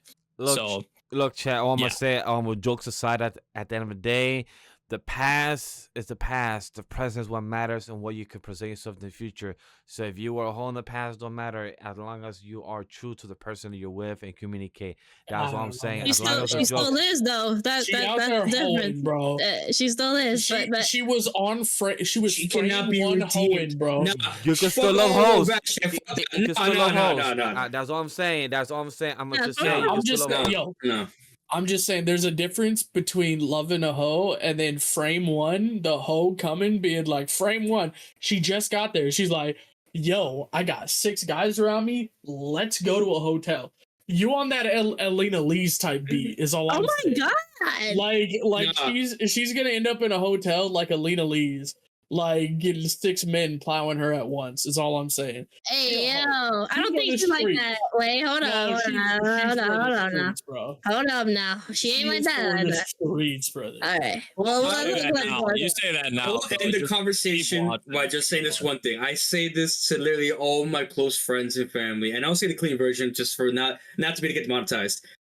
If she kisses him on the cheek, she belongs to the streets. There is no way to redeem a hoe. Once for the streets, always for the streets. That's all I'm gonna say. Whoa. What about my best girl right now? She kissed Medaka on the cheeks. Yeah. I mean, literally the Yeah. cheeks. Yeah, Not but the Asahi is best Asahi, girl. yeah, our best girl. She got them cheeks and not the other kind. But at So, least like- the cheeks that she got was cute. You know, really cute. You know, depending on the girl, you know, each girl has their own scenario of how they could be. But let's say, you know, sometimes when you are eating in a restaurant, you might not want to be left alone with the guy no more. You want to take him home to the hotel and be with him. Oh, I have a crush at work, shit. episode 9. Yo, that. Oh my god. That was kind of a mid transition. I think you should leave them to me. Honestly, that was kind of mid. I feel like I did a fucking sexy one, and then you just did that. Like that was. Sorry, there's not competition about Anyway. transitions here anyway. How about, I'm just you saying, know it what, was Nate? kinda bad, How about alright? Nate? How was I have a crush at work for you for this episode? Honestly, I don't like. I liked it. It was a good episode.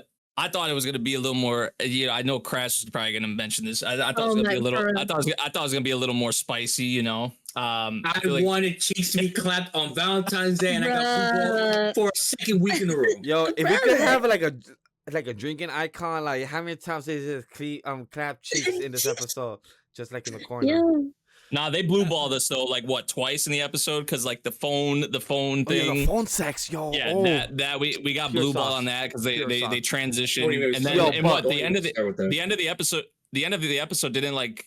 I think Masugu like got her back a bit, if Oh, I he remember did. correctly. Yeah, like- got her back. Yeah. That I was was- cute. I would say I love that she tried.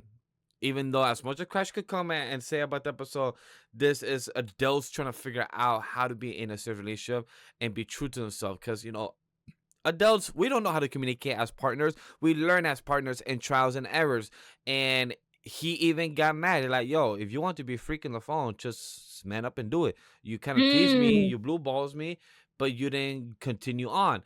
And that's something as adults it's a learning experience with the human body.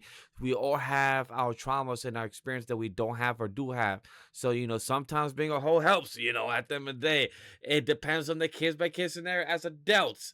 So, you know, sometimes you Play the field, man. You gotta play the Exactly. field You gotta- sometimes, man. you- You know, like, you gotta play all the bases, first, second, third, and go back to home. You gotta swindle, you gotta hit it. Sometimes you go strike out. You never know. Right, oh, Crash? also the Soulmate stuff. The Soulmate yeah, stuff, pretty like a lot of his reactions in the episode with Soulmate, that's another thing I want to point out. Oh, yeah. For sure. Like, Exactly, trying to catch him by the wrestler, like, hey, yeah, I love how that is buddy. progressing. I saw you hanging out with her. Like, bro was ready to just start the conversation. Like, I saw you hanging out with her. Are y'all fucking yet? Are y'all using protection? Like, bro was just ready. Just ready. No body, no filter. Right, Crash? He's gonna pull the Uno reverse card. He was gonna be like, "Oh, so you see me with my shorty, now I see you with your shorty. What's up?" He was ready for it too. He had He was the like, ammo ready and everything, but he was like, "No, you know what? I'm gonna stay quiet." They go into the break. He was like, "So I've been talking to this girl." I was like, "Oh, he's gonna tell me this? I would have to ask him." Oh, spill the tea, Poppy. What's And up? bro blushed too. He said, like, get look good together. He's like, oh, do we really? She smiled. Bro's blushing. He's like, oh, so cute. And by the way, Gremlin sent me a screenshot of something, and I'm like, oh. Yeah, happy I for sent them. that screenshot to everyone in the call. What do you mean? Wait, Y'all what you saw mean? it. I told you you could have put it in the thread. Everyone could just choose to not to see or not see it. Oh, you know what? I don't think I sent it to Crash. No, I did send it to Crash. I got it to Crash too. There you go. You saw it too. Yeah. I don't know where you voted, but all I will say is I'm expecting some more spiciness next I didn't send it episode to or me. going forward. I want to see more of like Remen has mentioned. The side characters are surprisingly people that I'm rooting for. Believe it or not, so I can't wait to see more of them. I want to see confessions. I want to see cheeks clenched or maybe spread. I don't care. I just want to see some lovey-dovey, and I don't care if it's in a romantic or sexual way, but I want it right fucking now. I don't want no fucking look. Valentine's Day arc where I gotta see retail. I already went to Look, retail when I was in my younger they days. I have want a to see that crush shit happen at IRL. work. Not they have a crush IRL. All right, they have a crush at Look, work. And also, they're willing to reveal to the office. So let's see how that also. Ooh, changes. yeah, that might be. Don't spicy. do it. Don't do it. Don't do it. No, From no, personal no. experience. No, no, From no, personal no. experience. Do not do it, bro. No, no, no. Dude, no, No, workplace no. romance with everyone knowing is not ideal. That's all I'm gonna say, bro. No. Yeah. Damn, y'all But traumatized. anyway, you know and what if, else? and if they are all accepting and aren't talking about it with each other, and then that's bullshit, bro. Because this does not happen. I will say the author be cooking with this series. Like they really do. And I'm reading like their other series, like Love Stories from the Basics. Oh, I'm eating good, bruh. Yeah, I'm just saying, bruh. Dude, I love this author a lot. They may become top 5. God, Spicy. I like it. dude. Oh, I just thought another cute scene I really liked was like the recharge scene. Like, yeah, that was Yeah. That's that was real. cute. That's they real. needed that, you know. like- Yeah, especially they said it had been like, wasn't it like a weeks. couple weeks? Yeah, it was a Yeah, couple it's been weeks. like 2 weeks. Yeah. Yeah. They needed So- that, man. You That's know, real. It I was can so relate to cute. that as somebody that like at times there are times not saying like in this show, but I sometimes do it like during Weeps of the Ring or like a few other times where I could literally just go to wifey, hug her, like just for a good 10 seconds, okay, come back, and then I'm just more energized. So like that Yeah. recharge does Mm. matter, and when you care for your partner enough and have that connection bond, that recharge changes drastically your mood and your emotions. As somebody who has, been, out and about solo for a very long time, when you do find your significant other, what I will say is, you will 100% need to energize with that person, because when you've been alone, it's one thing, and then when you've been in a relationship for a very long time, like I have, being apart fucking hurts or it just feels different. Like I can't be alone in the same bed or the same place without my significant other. So shout out to the missus. She definitely keeps me strong when I'm at my weak points. So believe when I tell you, they're cooking with this animation. That legit, that just holding hands means something. Don't think it's bullshit. Trust me, chat. Trust me, viewers. It means something. Yeah. Wait, well, talking about needing to energize, you know what talking energizes about me? not ideal. Nah. You know what energizes me? Some cold bottle of honey lemon soda. Are we doing Let's this again for go, the same week in a yes. row? Do I have to? Yes, Let's sir. go. Look, All right, boys. Oh my Everyone, get out your God. spears. We're about to start fighting. I'm gonna just say this right This now. is a This is fight. my episode of the week. My episode Talk of the week. about Honey it. Lemon- Garbage. Yeah. Oh my god. What is this garbage? This is my He episode of said the week. episode of the week. Yeah, this is my episode of the week. Look. This is my episode of the week.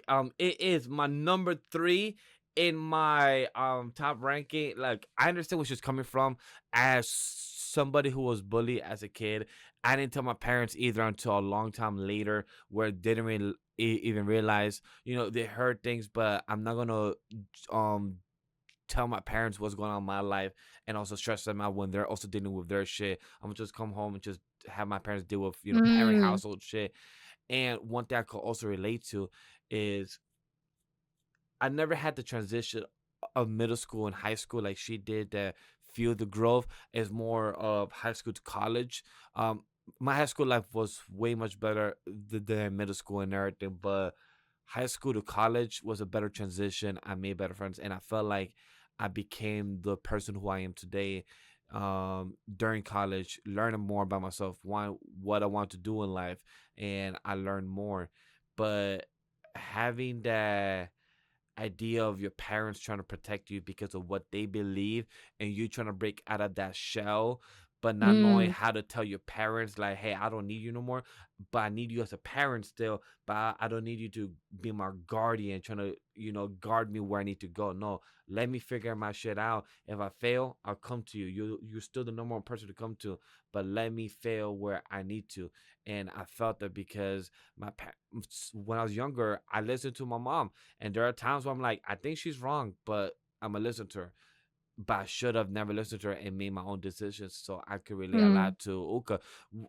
I could understand why it's still, like I said in the beginning of the episodes of coverage for the first 1 through 5, bitch still pissed me off. That still never changed. I'm gonna be honest about that.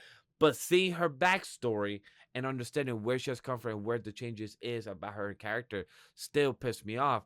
But I can understand because I could relate to her in certain scenarios of my past to her past and see where she came from. Could she have done better? She has help from Kai. Kai has been helping her in her journey in a fast pace, in a fast, 1 semester. But she even had her bully to even come here. Well, not she. Kai brought her bully to come here and said like, "Yo, I bullied her because she was annoying and girl was like a stone face and everything." But she even stood up to me a couple of days asking me why I haven't come to school and all this. That was very helpful even for the dad to understand like, wow. So even the dad's not seeing her as a little kid no more. She's becoming an older person. She's becoming the teenager that she is becoming. And that's the hard part as a parent. A parent sometimes has to open the eyes like, that's not your little child no more. That is your child that's become from little to teenager in a fast eyes that you never got to understand the small type of significance that happens so fast, and now you gotta see her in a new viewpoint. Those are my quick, top of the head counterpoints to the people that feel a bit salty. But does anybody want to go next? The floor is there. Go ahead, Crash. I didn't want to put my hat in the ring, but I feel like I need to address two quick things. The first one's going to be addressed to Neko Chan specifically, and the second one's going to be to you, Memory. Okay. I had talked about it on our Discord chat. In a sense, I get where Uka's dad's coming from. Being a parent myself. I don't have a daughter, but I personally feel like if I had one, I think I would act the way that he would, in a sense, because just seeing your little girl grow up to be an aspiring, a woman in the future, like you're gonna feel a little overprotective. What he did is 100% wrong. He was a little overprotective, but at the same time, when I see it from a different perspective, he's trying to do what he has to do as a parent, and sometimes parents do the wrong things. They're not every parent's gonna do a great job, raising their parents, and I get that. I respect that. He just wants his daughter to be good, to be known in society as the greatest. Not everyone's going to agree with that for sure, but that's where I see it. I kind of understand that because I have some experience with my parents. But that being said, I couldn't help but root for the kids because, at one point I'm like, yay, like I'm glad that, these kids are standing up for Uka or being there for her. And at the same time, I'm kind of like, this shit would never fucking happen in any of the schools that I have ever gone to. On God, every person is every man for themselves. Fuck you. Your parents are, very strict and stuck up. Sucks to be you, bro. No teacher will actually tell the whole class, like, yeah, she's transferred to school because the parents said that we're all delinquents and we're all bullies. No teacher will actually say to the whole class what happened and to actually say that, which I do agree. One, I know Nate had problems with this about people saying the blood type. The reason people say the blood type, in case there's an emergency, you can know who or which friend has a similar blood type in case there's any transfusion. Not saying that will always happen, but that's in case what it is, because I know a few of my friends' blood type for that reason in case that ever happens. No, that was cringe. That was cringe, bro. Like, don't say, oh yeah, Look, I'm a Sagittarius on blood type 0. Yeah, I knew He it. said he was Pisces. He threw out his fucking astronomy sign. He threw out his fucking blood type. He threw out his. But you guys know Japan just believes in that stuff, though. He threw out his whole fucking family. He said he liked sushi. But he didn't. He didn't say all that. But he said the carpet just don't match the drapes. Bro, but out Japan's different. They like to, because that's how to know someone more deeply for them, right? Yep. They go by all that stuff. They watch in the morning horoscopes in the morning, like, oh, Aquarius will have a good luck today, or whatever. That's what they all believe. They believe in that kind of stuff.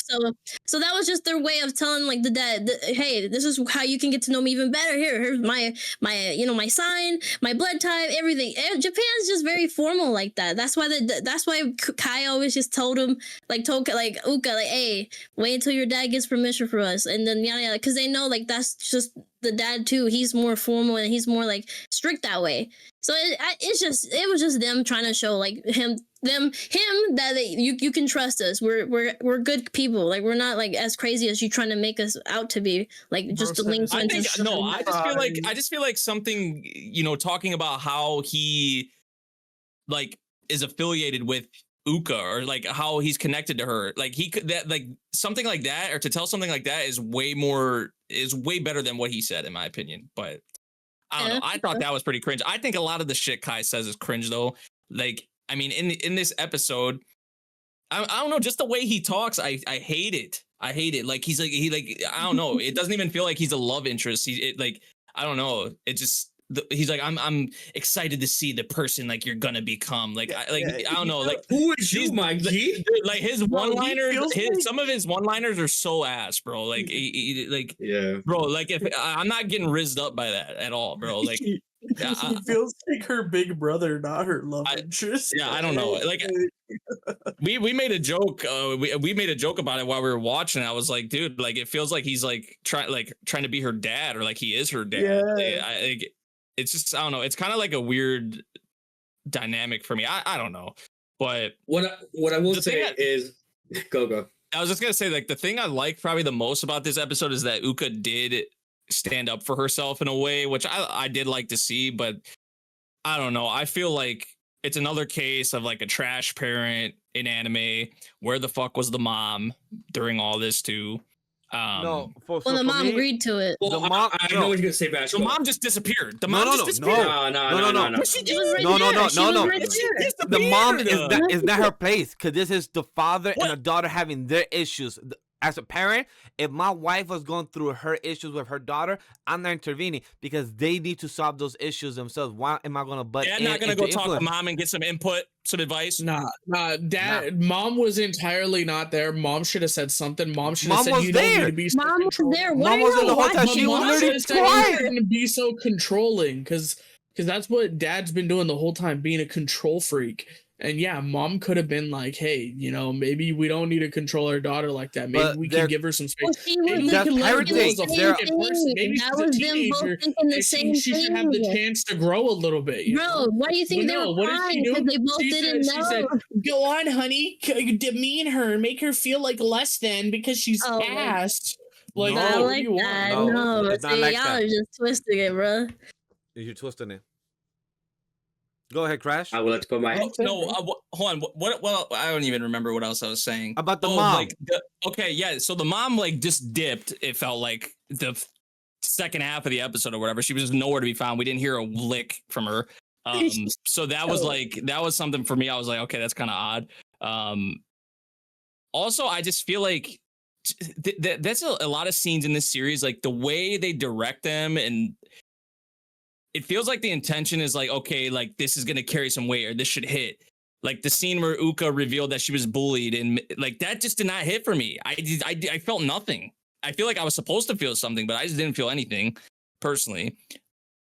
Even also the stuff with the dad, like, I feel like for him to get kind of redeemed, or like the resolution to it was just like, now granted, I didn't want them to drag it out, but I just feel like the resolution of it was just so, like, convenient. I don't know. I feel like just it happened, like, really quick. I think it worked out, right? Because in the beginning he was trashing them, and then at the end they come again, and she reveals it to themselves, like herself. Hey, that I legit was bullied, and then he's like, because he didn't believe them before, right? So seeing now at the end that she was like telling him for real, he didn't know. That's why you see his face crying up here. He's like, no, for real? Why didn't you tell me? Because of course that hurts like a parent hearing that their child was bullied, right? He didn't believe it before because he thought, oh, she was going to school fine. Smiling I would every always day. ask her about her day, and she would tell me, hey, I had a good time, Dad. I had friends and everything. So I don't know. I just feel like, I don't know. I just feel like it wasn't really earned, I guess, is maybe a better way I would put it. Like, it wasn't like to forgive him or the resolution, like, it wasn't really like earned. It just felt like super convenient. Like, I get it. I get why, like, how it happened. But I feel like, yeah, like I said, I just feel like it wasn't earned for him. like Kai told her, right? He's like, you love your dad, you love us.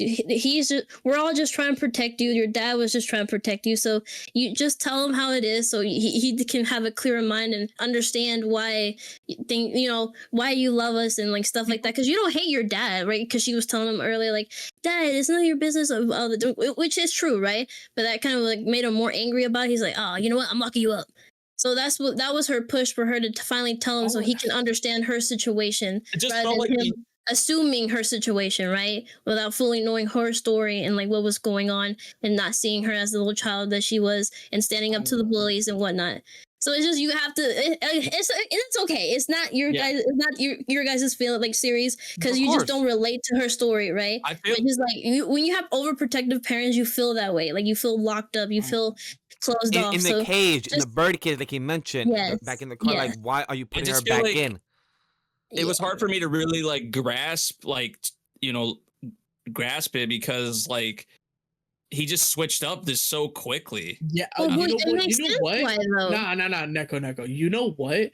What I was expecting when she said I was really bullied, or like I care about them. You know what I was expecting? I was expecting him to say, "Oh, you brainwashed my daughter into thinking this." Why would you know? Like, He believes his because daughter. he said that earlier in the episode. Well, yes, but that's But when because she that's- finally told him. Exactly. That's why he understood. Well, why? So y'all why wanted should it he to drag believe- out. So why should he believe her? Because Because that's He his that's already daughter. didn't believe her before. That's He his didn't believe her friends. He already asked her how. Why did you? Exactly, right? The friends, bro. But he asked, why did you brainwash her? And then when she says some shit that if I thought she was brainwashed, I would assume she would say to try to get out of the situation. But you saw her she face, just goes, though. she just goes, it. oh yeah, okay, I believe you now. Okay, yeah. I'm sorry, He guys. didn't. No, Yeah, you it's all good, bro. I said It's just lady on my entire personality real quick. Order. I mean, my whole personality out the fucking window. I'm here, boys. Like, Before what? we transition to the next topic, Crash, have any last words to add? I will end the conversation by just saying this. I understand where memory comes from. I understand where Neko comes from.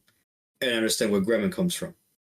The only thing I'm going to say, and then this boss man too, what I'm going to say, just again, and I always say this argument every time, and I can't believe I'm saying this again for like the millionth time. This anime is not for everyone. And as much shit that I've talked about before, need that shit, in the alright, podcast, the thing about this, not for everyone. These No, it's plot not for holes fucking make everyone. sense. It's You not a have plot family hole, of though. You're this just Blah, not blah, seeing it for what blah, it blah. is. That's what it is. Blah, blah, blah. that's It's not not what a I'm plot Anyway, gonna say is- order. Crash, continue your thoughts. I would like to address, the jury here with a perspective of a parent. And again, not every parent is going to do their best job to take care of their kids. That is a fact, and that will always be a fact. There is no such thing as the best parent in the world. There's not a good mom. There's not a good dad. We are seeing here that the mom failed Uka. We see here that the father failed Uka because if they gave a damn, if they were better, she could have went to them and said, "Hey, I'm being bullied," and they would have addressed the problem immediately right then and there. No problem. I have been in the situation, unfortunately, in elementary school, and in a sense, I'm not gonna get into it, but in a sense, I got the opposite of what happened with Uka, unfortunately. So that's why you can't. So some people, and especially for those who are introverted, who are scared, for against their parents, against themselves, against others. Some people just don't have it in themselves to go out and express themselves. So it's hard, for us to go and just tell people how we feel. Uka's very lucky that she got somebody like Kai to just be like, yeah, I got you, homie. Come to me and I'll help you address your feelings. You got an anime that gives you an example that it could be like that, but it's not the case with everyone else. So just take this experience, this episode with a grain of salt. We're just seeing an idea that, like, this is just a good happy ending. Does people get that? Hell fucking no. We don't ever get those happy endings that, our parents accept us for who we are, that, our parents are the best, our friends have our backs, or even our bullies forgive us for our sins. It's not the Oh, no way. case. For Uka, it's just an example of like what could have been for somebody, but it's not always like that. That's all. For sure, you guys are right. It's not the best example. It's not the best by any means. It could be mid, it could be trash. But from the perspective of a parent, they're just trying their best because they also have to work. They also have to provide. They have to do what they can to, do what they can for their child. And sometimes even that is not enough, So I give the dad a benefit of the doubt. And to my point before with the whole thing with Neko was, calling Kai a piss ant, low key, I was kind of like, yeah, if I had a daughter and I was meeting, her potential boyfriend for the first time, I swear to God, he'd get in the shotgun to the face. My daughter stays for the rest of her life. Dude was out here fighting with kids though. That dude ain't an adult, bro. Bro, that man out here pussy fighting can with get kids. it on God, but hey, to each their own, to each their own. Dude's out here fighting with kids, bro. Like, get the fuck out of here. You're not a good influence on my daughter, you piss ass. What a clown. Yeah. I mean, hey, anyway, if we're gonna start talking about clowns, whoa. What are you alluding to? if we're gonna start talking about clowns, Please don't tell me Amagami's sister is No, hell no. Nah, if we're gonna start talking about clowns, we gotta look at our boy, the main character from I'm Getting Married to a Girl I Hate in My Class, because he is kind of a clown. He got kind of played. He got kind of 100%. fucked with. He got kind of joked with. He got used, and our girl Akari, Himari. man. That's all right. Amari? Akari. Hikari, there you go. She knows what she's doing, bro. Yeah, She she knows what does. she's doing. I feel And everywhere, I can't blame her. Himari, there we go. She I knows don't what blame her she's at doing, all bro. because especially knows what she's doing. Akane could shut this shit down easily. If she just talked, if she used her words, if she was honest with how she felt, even a little bit, she could shut this shit down. Girls, but yeah, I she heard it doesn't. here. Communicate. If y'all don't, And this y'all is lose the your man. thing. This is the thing why tsunderes are a love-hate thing for me because I'm not even asking for the most. You can just be slightly honest and things would just be so much better. But now look at this situation that we're in because I don't blame Himari. I don't blame her at all because they haven't shut the shit down. So she still thinks she has a chance in her mind. So I don't even blame her. Honestly, I can't even be mad. I know a lot of people probably are mad at her, but I can't be mad. But this show for me is just all right. It's pretty mid, honestly. I feel like the best shit. the best that came out left field. What the fuck? the best like this episode was pretty mid to me. It was great. And I feel like the best when this series is at its best, it's the Saito and Akane stuff. All this other bullshit I could care less about. So yeah, this content I'm just not really big on. So yeah, I was kind of like this episode was just kind of whatever for me. But I did want to say my piece on Himari because I know people are probably mad at her, don't like her character or whatever the case is. I can't blame her. I can't even be mad. I just want to tell Chad real quick that I haven't watched this episode or Time the Knot or Blue Box, so I'm not going to be speaking much about these three during rom-com. So I'm quiet because I'm quiet. All I know is that They try to skip you, Vash. Jesus. all I know that is that this is finally caught up to the manga. So I don't know anything. The last chapter I read in the manga, the most current chapter, is the chapter where she goes up to when Himari goes up to Akane and says, "Do you like him?" And she's like, "Nah." And she's like, "Good, then he's mine." And she laid down the gauntlet like that. She said, "What's up? I'm not waiting for you no more. I don't give a shit no more. He's mine." She's like, "I'ma go then. I'ma press that gas pedal. I'ma pretend to be his girlfriend. I'ma pretend to be his girlfriend so much that I'ma keep this shit going even after the time period is over." What's that? We already convinced them that that I'm not going out with Akari anymore or whatever. Good. I don't Akane anymore. Good. I don't give a shit. We need to keep going. They might think it's gonna happen later. Don't worry. We can keep this going. Are we ever gonna stop this? nah, we're gonna keep going, bro. She's out here. She's getting her man's respect. That's all I'm gonna say. Yeah. And Akane, I mean, she could have said something. She didn't. I mean, you got to shut this shit down eventually, girl, or something. I don't know, because Again, ladies, communicate. We heard it here once more from MemoryNK. If you want to date him, you got to communicate. If not, we're moving on. Yeah, yeah. I can't believe I'm saying this. I disagree with all of you. I can't believe I'm saying this. I disagree with all of you. I love this. This Was one of my top exactly episodes of the L episode. L. Get out of here, This was bro. goated. I'm with Crash on this one. Crazy. It was so good. It was so good, Crash. I'm with you. I don't see why. I didn't even know first. I really didn't know Hamari got hate even like that. So that's a first to me. Look, you got Gairu and you got Tsundere.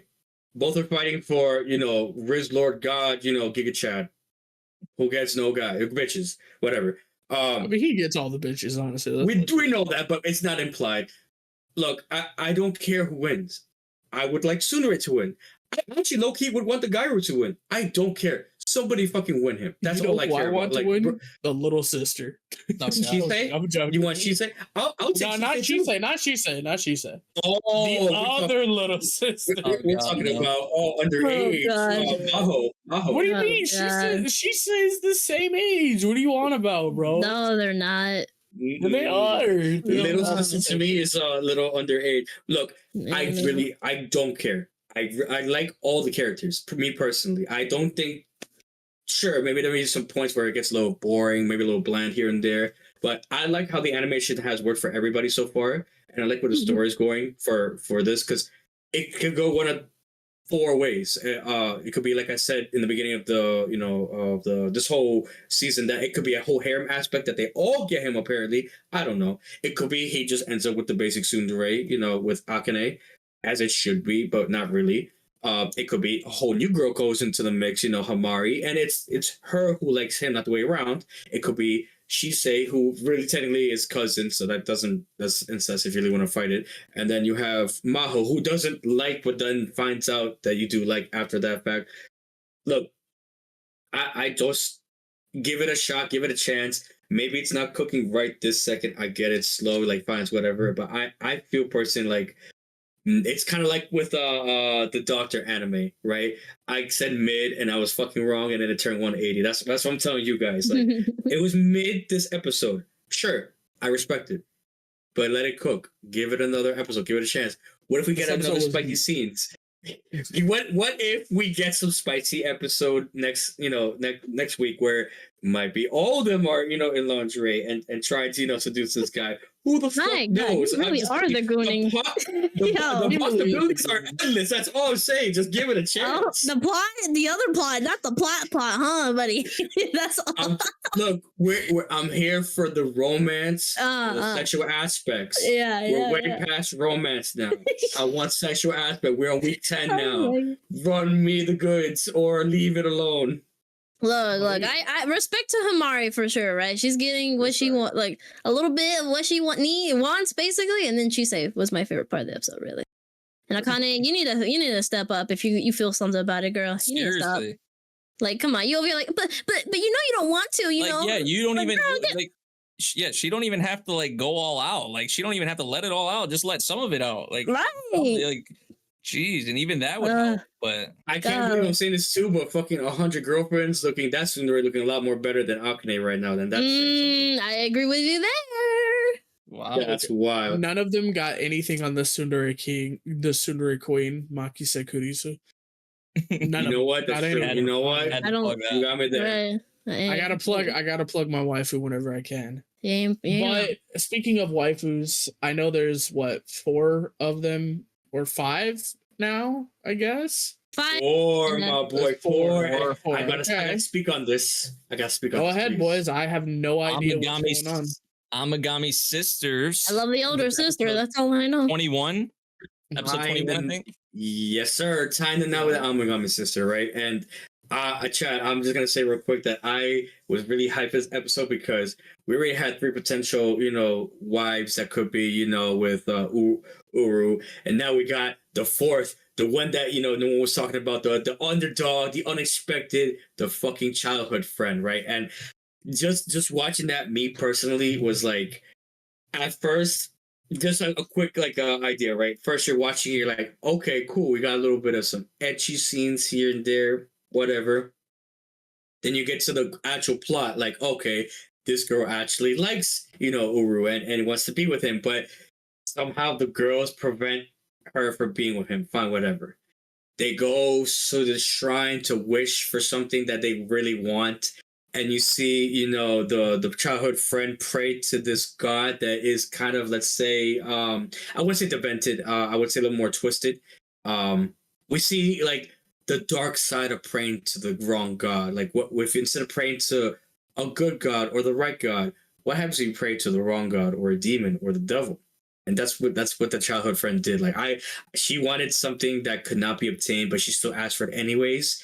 And my God, the name itself of the episode, Mirage, was a perfect name, because if you don't know what that means, it means, looking into the mirror, kind of like the opposite of yourself, in a sense. So you're seeing a what if kind of episode with Uru. Like, what if he never went to the shrine?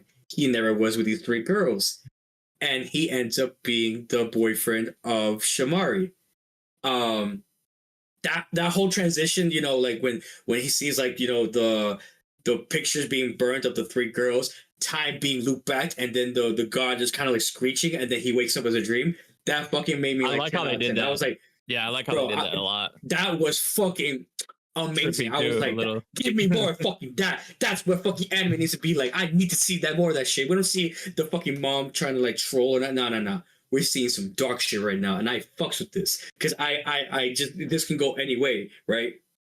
And then, he thinks it's a dream. He's back, in the daycare, where the orphanage, excuse me, where he was, and he sees this now, Shimari changing, stripping, whatever. I'm like, ooh, we're getting some more ecchi spiciness. I like. Nothing happens, but she's like, oh, but we're boyfriend girlfriend. We could be doing stuff. What's up? And that's what we're gonna lead into the next episode, where it's like, okay, he's trying to get back with the girls in the shrine, even though that they don't recognize him. They don't remember him. They don't know who the fuck he is. He's like a stranger to him.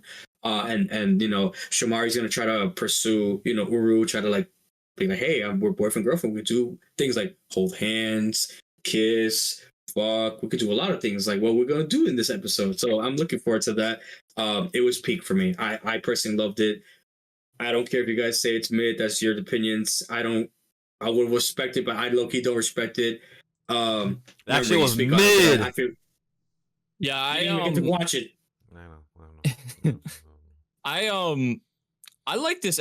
This is like the Shirahi, like the start of the arc, which I'm honestly, it's been a while since I read it, but I was not a fan of this arc a lot in the manga, so I'm kind of curious how I'm going to feel about it as it goes along in the anime. But I did like the start of it here. I'm gonna be honest. In the anime, I like the start of it here.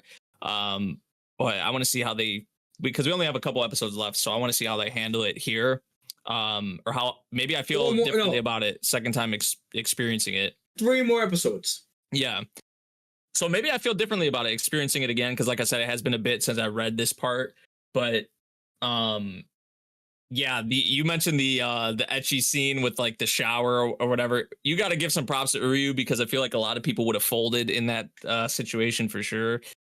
But yeah, this is going to be interesting. Like you mentioned, all the girls have forgot him, and we got what Shirahi obviously has wished for, is that her and Uryu were like a couple or whatever, right? So we're getting that scenario that they're a couple, and we're gonna see how that plays out. Which, if we've learned anything from anime, the childhood friend always loses, so you can probably assume what's gonna happen. So. Yeah, this is a good episode, though. This is a good episode of Amagami. I'm curious, like I said, on how I'm going to feel about this arc again, experiencing it again, because I was not a fan. Like, this is probably one of my least favorite parts of the series from what I had read. So maybe it'll hit different. I don't know. But to start off, I did actually enjoy this. So yeah, that would be my thoughts for the episode of Amagami. Speaking of childhood friends, oh no. Pretty Oh, sure Blue no. Box just introduced us to a childhood friend character. Or I guess the Inori's not Inori. Fuck. Hina? We introduced him to Interesting transition you his- got here. Interesting Look, transition. man, I don't know. I'm not That's watching crazy. it, okay? You We read got it introduced though, to the don't you? purple hair character. That's crazy. Okay, bro. wait, no, I got a question for y'all to start this off. Y'all were saying Tomo for the streets. Would you say this Ayame is for the streets? No. No. Let me get something straight right here, right? 'Cause I'm saying no, but her approach is kind of like a little similar to. So- She is a Tomo? lot similar, but Yeah. she's a little bit different because she's gonna see one boy and she gonna get enamored and Ayame, Bro, you're excuse me. speaking from the Ayame. manga, bro. And the anime. no, taking no, from the manga no, boy. no, but The she- anime, man. Keep it No, with the I know, anime. I know, Gremlin, I know. In this, Yeah. the scene in when they were in, because there was a scene in they were all together like in the bedroom. They were playing like a King's game, Osama game, Mhm. and the two of them were facing each other, bro. Yeah, I'm just yeah. like, they don't know yet. People They don't know yet. Nobody Yeah. knows yet, but ooh, So boy. I was seeing that. I'm like, oh man. But no, I really, this is what I was saying. Like Ayame, I love her character because like just already how she, some people I guess could find it a bit annoying, like how she kind of is butting into a lot of, people's kind of relationships or whatever you'd want to say. But The like, wing woman. yeah, but she really like, she's like, okay, Hina, like I'm gonna help you out with this. Like, let's go. I love that. I don't know, just her type of energy and also just how she is, because she's pretty blunt. Like she's gonna tell it how it is, which I really like about her character. So, yeah, this is a good episode with her and Hina. It was actually primarily, I feel like a lot of this episode was actually focused on Ayame. Wait. What's Correct up? me if I'm wrong. If she already knows about our pink haired girls, and I could have sworn I saw a scene with her talking to Chise in the bedroom, doesn't she know that it's kind of a duel happening here for our affections of our boy? No. So She doesn't know No. yet? because remember in the beginning of the episode, Yeah, she the was talking with Karen. She was talking with Karen, Karen yeah. was telling her like she can't let her know that it's Chinatsu. Yeah, So she's Karen not wasn't saying telling her. Okay, Yeah, she was like, oh, Because it's she knows obviously how her sister is. Like, right, she's gonna try and butt in. She's gonna try and do something if she knows that. So she's like, I'm not telling you. she's not from the streets. She's just the typical wing woman. You know what I mean? She out here. See, the other girl is from the streets.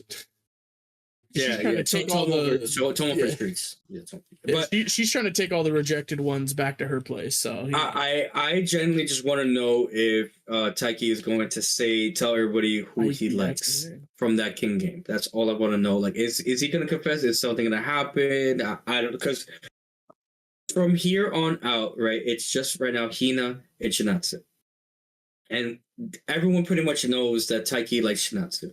The question is he ready to just announce it outright? Is that going to make a difference? No.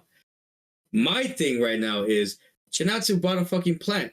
And it goes with that analogy that they're talking about last episode. Like, oh, I like him, but I'm not going to pursue it because I'm focused on basketball. It's kind of like watering a plant, whatever. So she bought a fucking cactus. And I'm kind of like, of all fucking plants you could have bought, you bought a fucking cactus, bro. Like, That's how slow it's you're go. gonna make me want to root for the fucking childhood friend, bro. Like, really. And we all Chad, know fucking childhood friends never win. I had a cactus plant once on my desk back at my old crib, and it died. I don't know how to take care of plants. Damn. Bro, I don't you get a remember asking you, cactus and you didn't watch the brother? episode. Shame on you. Catch up. But yeah, no, Chinatsu, you're failing me. Seriously, I need you to confess. I need you to kiss him. I need you to hold him. I need you to do fucking something. Oh, or I'm gonna be fucking on Hina's side for the rest of this season. Because you know Taiki not gonna say it in front of everyone, He's not bro. gonna He's say not gonna. Yeah, you know.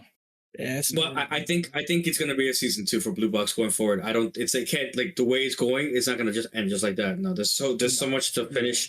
There could be a whole, like, he's gonna graduate, continue on to to year 2, be a sophomore, whatever. There's just so many more stories to tell with Blue Box, and I'm just so curious to know where it goes, how it ends, kind of. And I hope there's more girls that will pursue him, or a more big of a harem, I guess, if that makes sense. Because with Ayame, I don't know if she's going to be a potential love interest anymore. I don't know if she's just a straight side character that just wants to help out. Or No, she said it in this is, episode. She said that he's not my type at all. She said Yeah, that. she did say Yeah. it. People change, ladies and gentlemen. I could be wrong. I have not read the manga. Won't I say a don't wanna word. say Won't that. say a word. Won't say a word. It's not only People also die when they are killed. What's your point? Anyway, we need to start speeding up a little bit before Vash over here starts killing us. So Dr. Stone, guys. Look, Good Good I talk. Solo leveling. No, hold on. boys! Hold on. Okay, Sorry. No. I'm about to say, like, agree on the time. But look, I'm gonna just say this real quick. When it comes to my boy Senku, we have watched too much anime that I even was telling wifey, I was like, yo, I hope that somehow that starch of water and a flour made probably jam, and that jam probably got so hard into rock and then blocked the bullet. I was there telling my wife some, like, maybe some concoction of some science that he did in that. But I love how the old dude, I forgot his name right now on top of my head, the old dude, a little short, little dwarf, he was like, I can't believe you got to protect yourself because of starch and water. I'm like, damn, if he sees it, means that my guy that has got shot, like he did us bleeding from real blood. And I'm like, fuck. Like, I get we're watching anime. Sake. Yeah, sake. But I just love how we're watching like anime, but it's like we're in Earth, but we're watching like some regular shit. Like there's no superpowers, there's no like straight elixir, no type of going to coma, nothing. Like my dude got shot. And damn, I forgot the artist from Dr. Stone on top of my head. Boichi? Thank you, Boichi.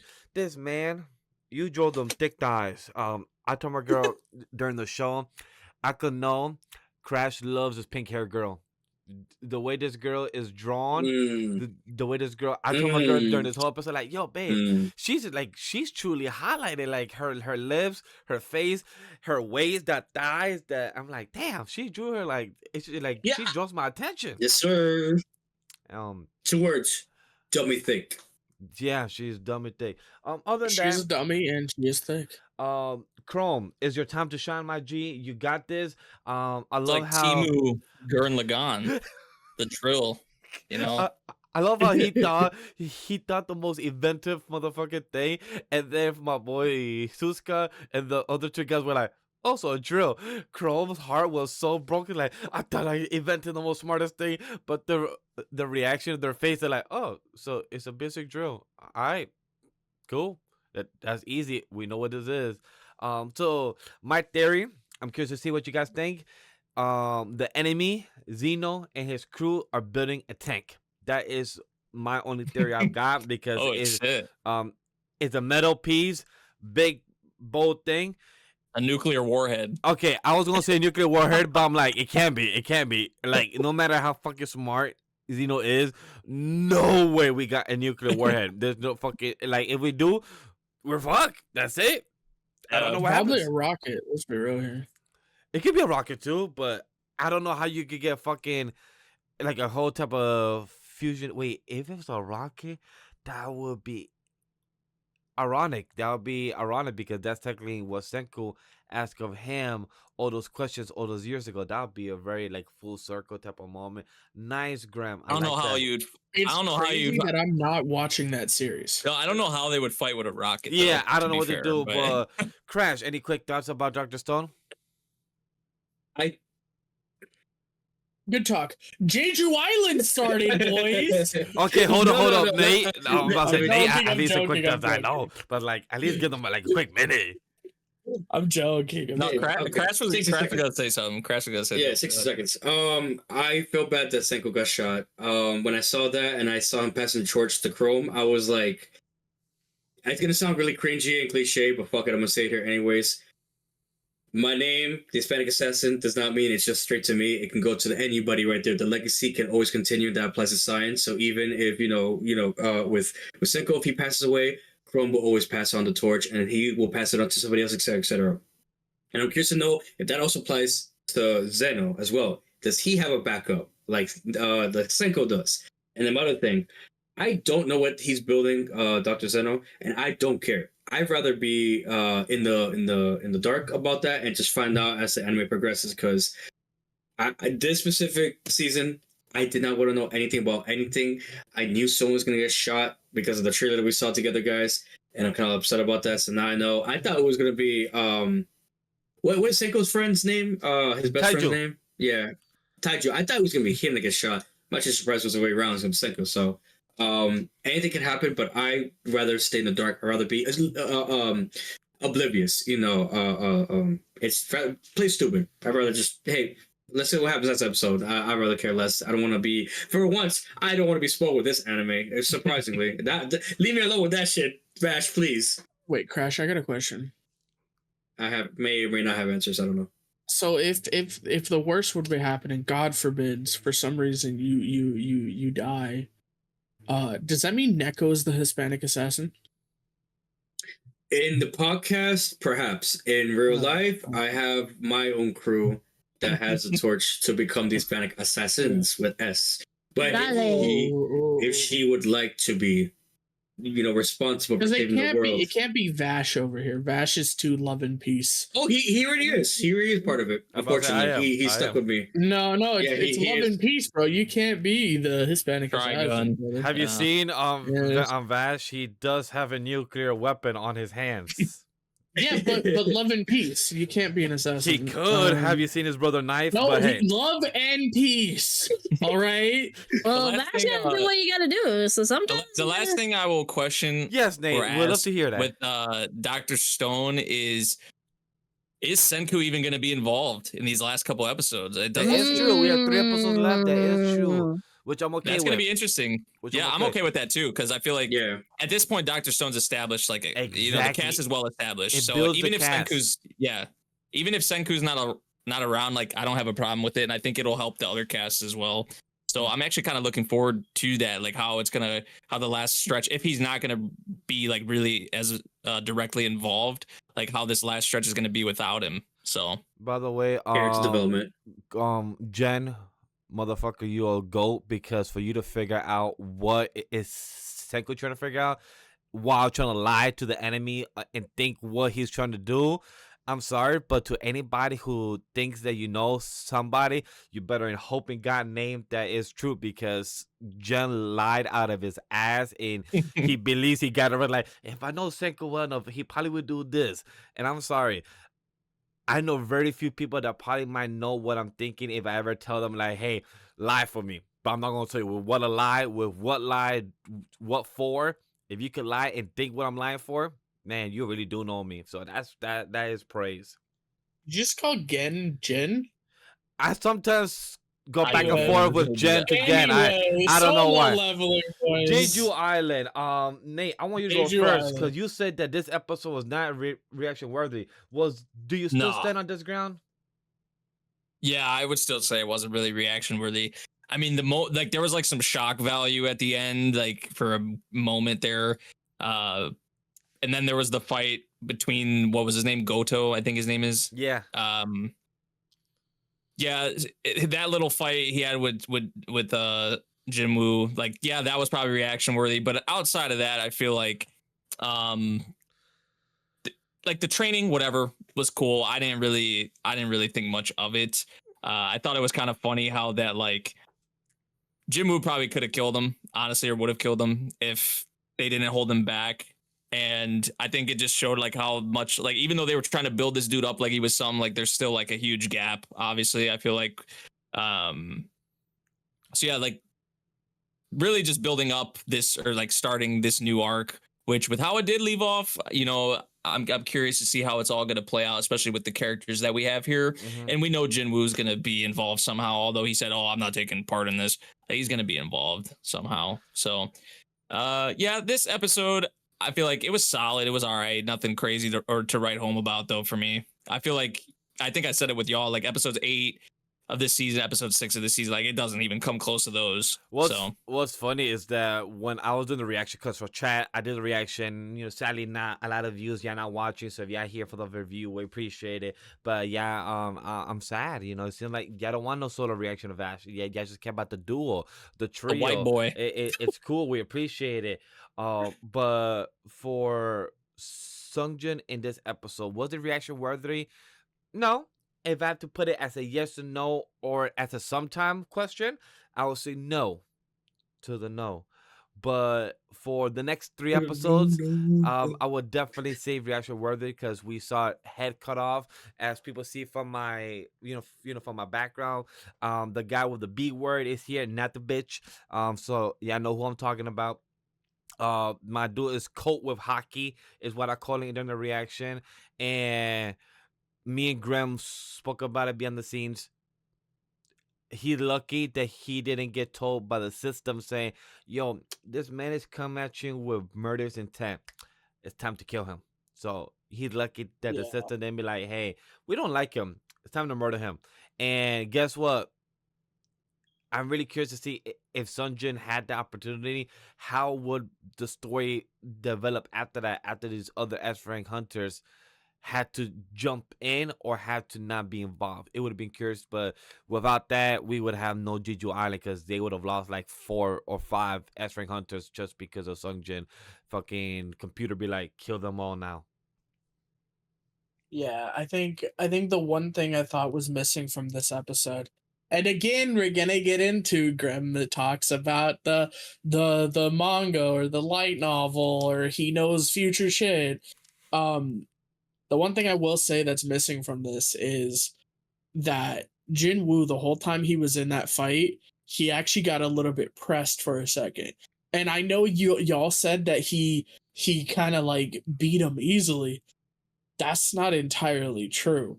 He had to turn it up to the point that he was afraid that the system was about to tell him that, hey, we're gonna need you to kill him now because person is a real danger to you.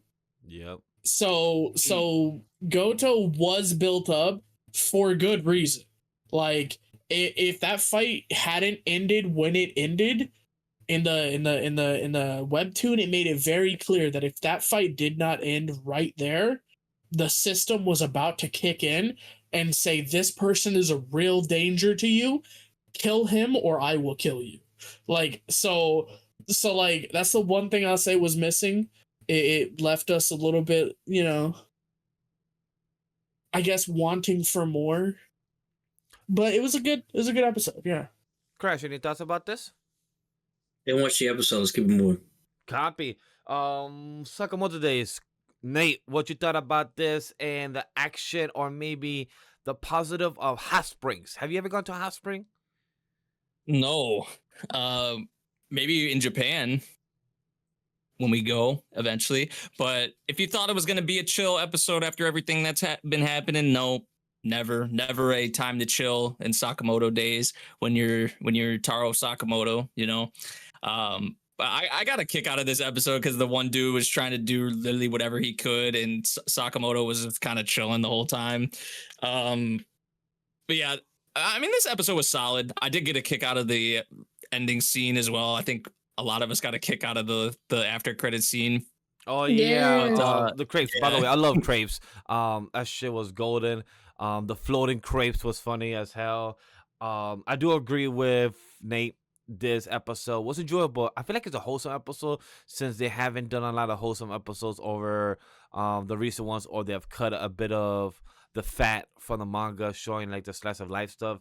And right now, this was a bit of the comedy. The kids in the bathhouse was having the best fun of their life. They said the father was They the most were. chill. They're like, "You sure when you're older." He kept saying that for every time, even for ice cream. He said, "Yeah, sure, I'll give you ice cream when you're older." I'm like, but Yeah, but ice cream's for everyone. It doesn't matter for age. What you talking about, my Yeah. G? So it was a he cute. just It was a cute scene. I love how Sakamoto literally be playing ping pong in front of his kid and just literally be knocking people out while trying to make it look like it's not there. But then after the walk to the vending machine, the daughter will be asking questions. Like, I feel like the daughter knows, but just be like, I don't give a fuck. My father's he's the deadliest assassin. Nothing will ever happen to me. I could just walk around like nobody care in the world. She was chilling for sure, right? She's just chilling. I don't even think she's just too immune to this, right? At this point. Oh, she is. So her- I look. My boy Wu Tang, he's here. I love him. Okay, I love this little arc with him involved. He's just a simp for his lady, bro. Yeah. Oh, He's down bad. He's kind of like a stalker and creepy, but he's just Like he's just too obsessed with her. And he just wants the best for her, and he's trying to drag her back to that mafia life, but she's already used to the peaceful life. She don't want to go back. Like Shin and Sakamoto, they like their little happy little life. So it's going to be interesting with this casino because he's very sharp, right? And then Shin can read the minds of everybody and the dealers and whatnot, but are they going to be okay or not? But they don't know the game, so to learn on the job and everything, let's see if this is up their skill set. That is true. Enjoy her while you can, because I think I mentioned this while we were watching, but the author just kind of abandons her in a way for a little bit, for a good bit. It kind of reminds me of a JJK character that, you know, got off and then, you know, disappeared for a long time. Who? Damn. Anyway, wait, one more thing. I just want to mention the bathhouse. Sakamoto for real was just taking advantage of everything that guy was doing. Like he's like, oh, that felt nice. He was loving it. I was like, this guy, he's so extra. The right amount of pressure, the right amount of fire flaming in the sauna. That shit was insane. Scorching, and he's like, right temperature, the right ice water, the right pressure in the pool. Not even the right ice water. The ice water was still too cold. No, he said too warm. Frozen. Yeah. He said, yeah, bro, it's so warm. Bro, like, what? Bro, Shin's gonna have such a perspective on like hot springs and saunas, and he's like, oh man, poor Shin, bro. He was getting throttled everywhere. Never a dull moment, bro. Never, bro. For life, he can never live through that. God. Anyway, honestly, I also get tired of the nosebleed. That's what I'm saying. As much as I get it, it's a Japan thing with Sanji and the Wu-Tang and other stuff. But at this point, like, I'm tired of it. Like, but I get it's a joke. It's a satire, but I'm okay. It's overused, I guess. When she got blood. Oh, for real? Oh my god, bro! I would have punched her right in front of her face. I'm shocked girl didn't punch him. I would have been like, bro, what? I will make you bleed myself. But you know, what, chat. We heard enough about what can make us bleed. We heard enough what can make us happy. We heard enough what is being enjoyed by us or rom-coms or what is not being watched. Because myself, it's time for the weekly ranking of week 9 for Vash. So he has not 26, not 24, not 19 this week. It's like last week went 19. Today we're 13. We have My Happy Marriage as number 1 for episode 9. Dr. Stone Science Future episode 9. The Honey Lemon Soda episode 9. Solo Leveling episode 10. Zenshu episode 9. These are my top 5. And number 6 is Sakamoto Days. Number 7 is Medaka. Number 8 is possibly the greatest alchemist of all time. Magic Maker is number 9, which is insane. Bogus Skills number 10 is insane. Number 11 is Red Ranger Became Adventure in the World, which that one I want to give a 7.5 out of 10. It was really enjoyable episode. I don't give a fuck what anybody says in this panelist. Red Ranger was really enjoyable. If you're a Ranger fan, a Power Rangers, a Sentai fan, you will enjoy this. It's literally paint by the numbers. The opening is nice. So as fuck. Anyway. And then I have a crush at work at number 12, and then number 13, I'm a noble on the brink of ruin, so I'm trying as well. Try Master Magic. It's a 7 out of 10, and I'm sorry, I've only watched 13 animes out of my 26 that I have consistently that I've been watching, but I have something to say at the outro. But Crash, what is your top 5 or top 10 or top 8? What is your ranking? So for the first time ever, I am not going to give anyone my top 10 in general. I'm going to give you guys my top episodes of the week, and that is it. I think everything else was irrelevant, and this is not in order. This is what I just believe were my top of all for the week. I'm getting married to a girl I hate in my class. I don't give a fuck anybody says. Okay. My happy marriage. I don't give a fuck anybody says. Tying it out with Amagami's sister. I don't give a fuck anybody says. Is it wrong to pick up girls in a dungeon? DANMACHI ended on a good note. I really loved it. I don't give a fuck anybody says. Ameku empty Dr. Detective. I will kill you if you say it's fucking mid. That episode made me cry, and remember what I said. Definitely remember. I don't give a fuck anybody says. Honey Lemon Soda, fucking amazing. I don't give a fuck anybody says, even though if I didn't like the father. Box. They're cooking up something, but surprisingly, I wrote fucking underneath Honey Lemon Soda. So good anime. I give a fuck anybody says. And finally, Dr. Stone. Senku, my boy. I hope you don't die, but I don't give a fuck anybody says. Still a good anime. I think he said 10. I think that was 10. Right? I felt like that's crazy.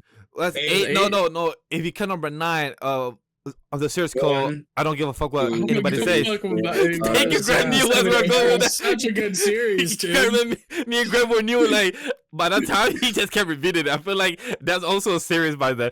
But It is a series, yeah. but Neko Chan, talk to us. What is your weekly ranking? Number 1, Medalist. Number 2, Zenshu. Number 3, ReZero. 4, Apothecary. 5, Welcome to Japan Myself. Fun time. 6, Sakamoto Day. 7, I Have a Crush at Work. 8, The Doctor Detective. Honey Lemon. Number 9, Made Me Cry both anime and manga. And 10, Red Ranger. Again, like Vash said, just a good time. I love Red Ranger for just being a Sentai fan. So I ate it all up. It just I felt ate it like all up. it felt on the nose, and it just felt the story. And yes, the best friend being the betrayer.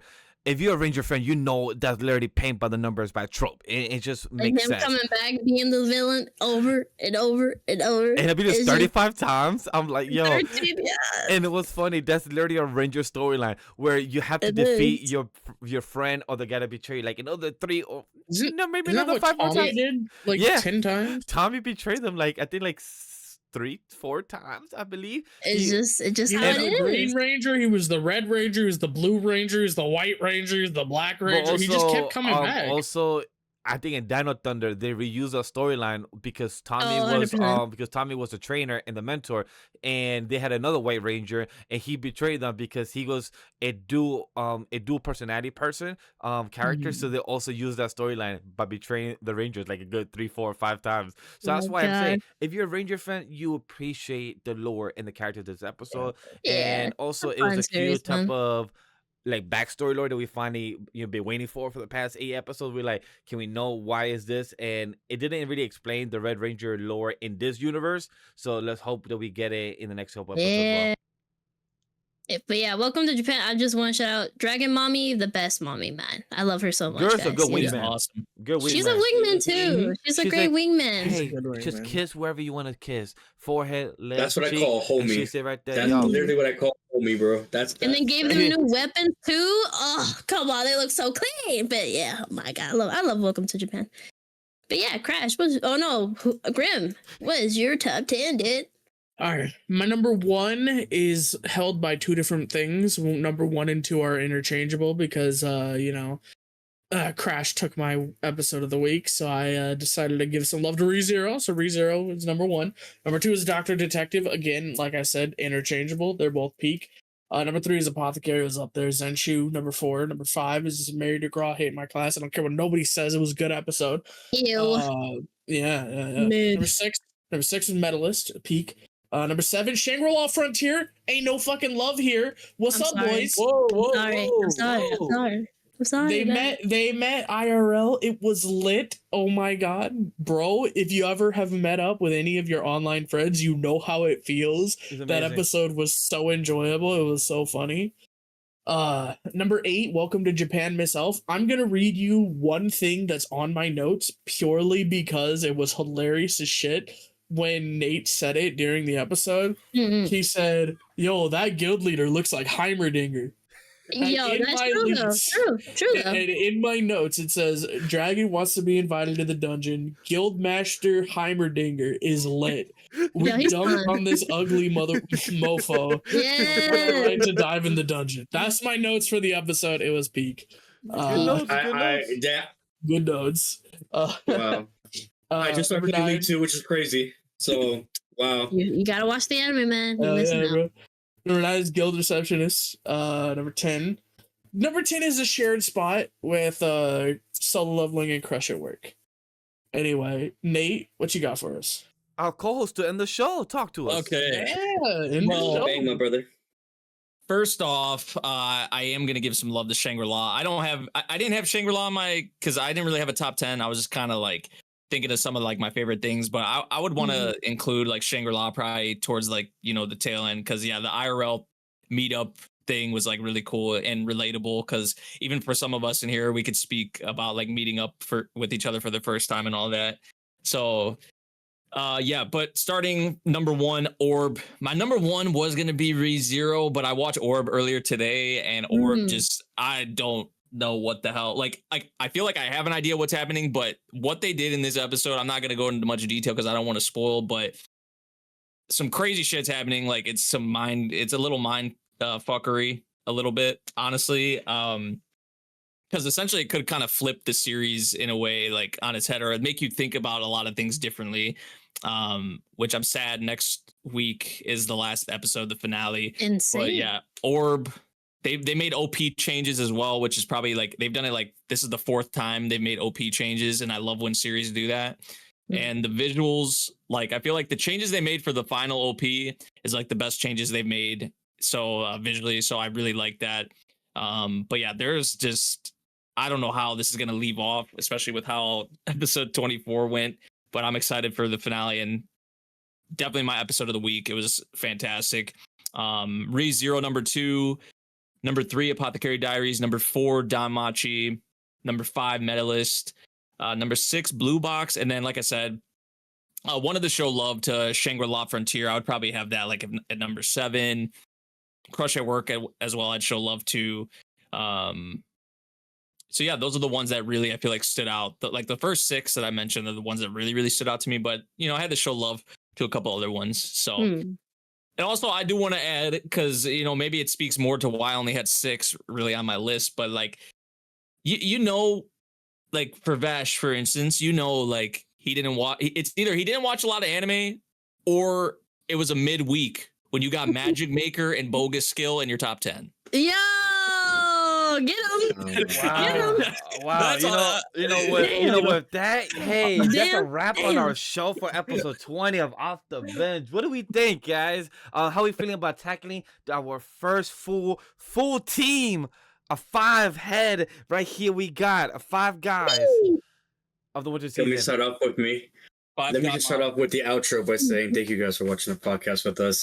Definitely had a lot of fun doing it, despite the the scuffness of my end of my rake. My outro for you guys is to always remember your training. What I have taught a lot of my friends and family, and to what I teach you viewers, life will always give you help. There was never the right answer to anything, but don't fight the fight alone. Always look to your friends and to your family, no matter what life may give you. And always look to the future, because today is not going to say what's going to be for your future. It's going to be what tomorrow is. So don't think because you fucked up once or you think it's the end of the world because you lost something. It's never that. Tomorrow always gives you something more better. So look forward to that. Amen. Well said. I'm gonna keep my short, chat. I'm sorry, chat. I've been busy with life, producing other stuff for the company and doing a lot of stuff behind the scenes. But look, watch me catch up next week and with Orb Anime to discuss for the last final episode. Can he do it? Will he do it? Yeah. We'll find out and see until the time of next week episode release. He's not gonna do it. Trust me. Chat, we will see. Dragon Ball Z. Exactly. Grem, say your outro. Yeah, guys. Again, read some light novels. It's better than these manga that Crash keeps making Damn, up, because some of these stop. series don't have mangas. Crash, learn the difference, man. Anyway, yeah, it's really good. Liar. Hostility. God, I yeah. know that he keeps saying I get spoiled about the manga. The manga's not up there. What are you talking about? Potato, same shit. No, Whatever. Damn. very different. There is tomatoes and One apples has right here. Words and one of them has Right. It pictures. may have Crash, words tell him to that zip are it. Crash, tell him. Right. He's just Hey, a Neko. line. Yo, No. chat, please. Neko, Can you outro. come with a bang? I got Tell him you, to put a fellas. sock in it. Well, look, I had a fun time on this podcast. We got a little debatable as always, but yeah, great time. Of course, I had a good time this week. I think this week, I like Crash said, it kind of was like a banger for everything I've seen. I cried, I was laughing, I just had a lot of emotions this week, to be honest. So I had a good time. But hey, we've all talked about our feelings. Look, stay tuned for episode 21, where we'll be giving our fresh thoughts, reviews, and synopsis on the new winter season of the Anime New Year, and perhaps maybe a few surprises along the way. So yeah, again, as always, thank you for always being here. In love and peace. Who are you? You're not Vash. Vash is Vash. Fuck me, I guess. Yeah, fuck you. Yeah, fuck you, mate. I don't care about you. No. Welcome to the Weebs and Dweebs. Bully and Dooley. Bully and Dooley. Where's Dooley? Bully, why are you here? Where's Dooley? Oh, He's no. not even recording anymore. He's not even recording No, anymore. he's recording. You can see his face. He's still recording.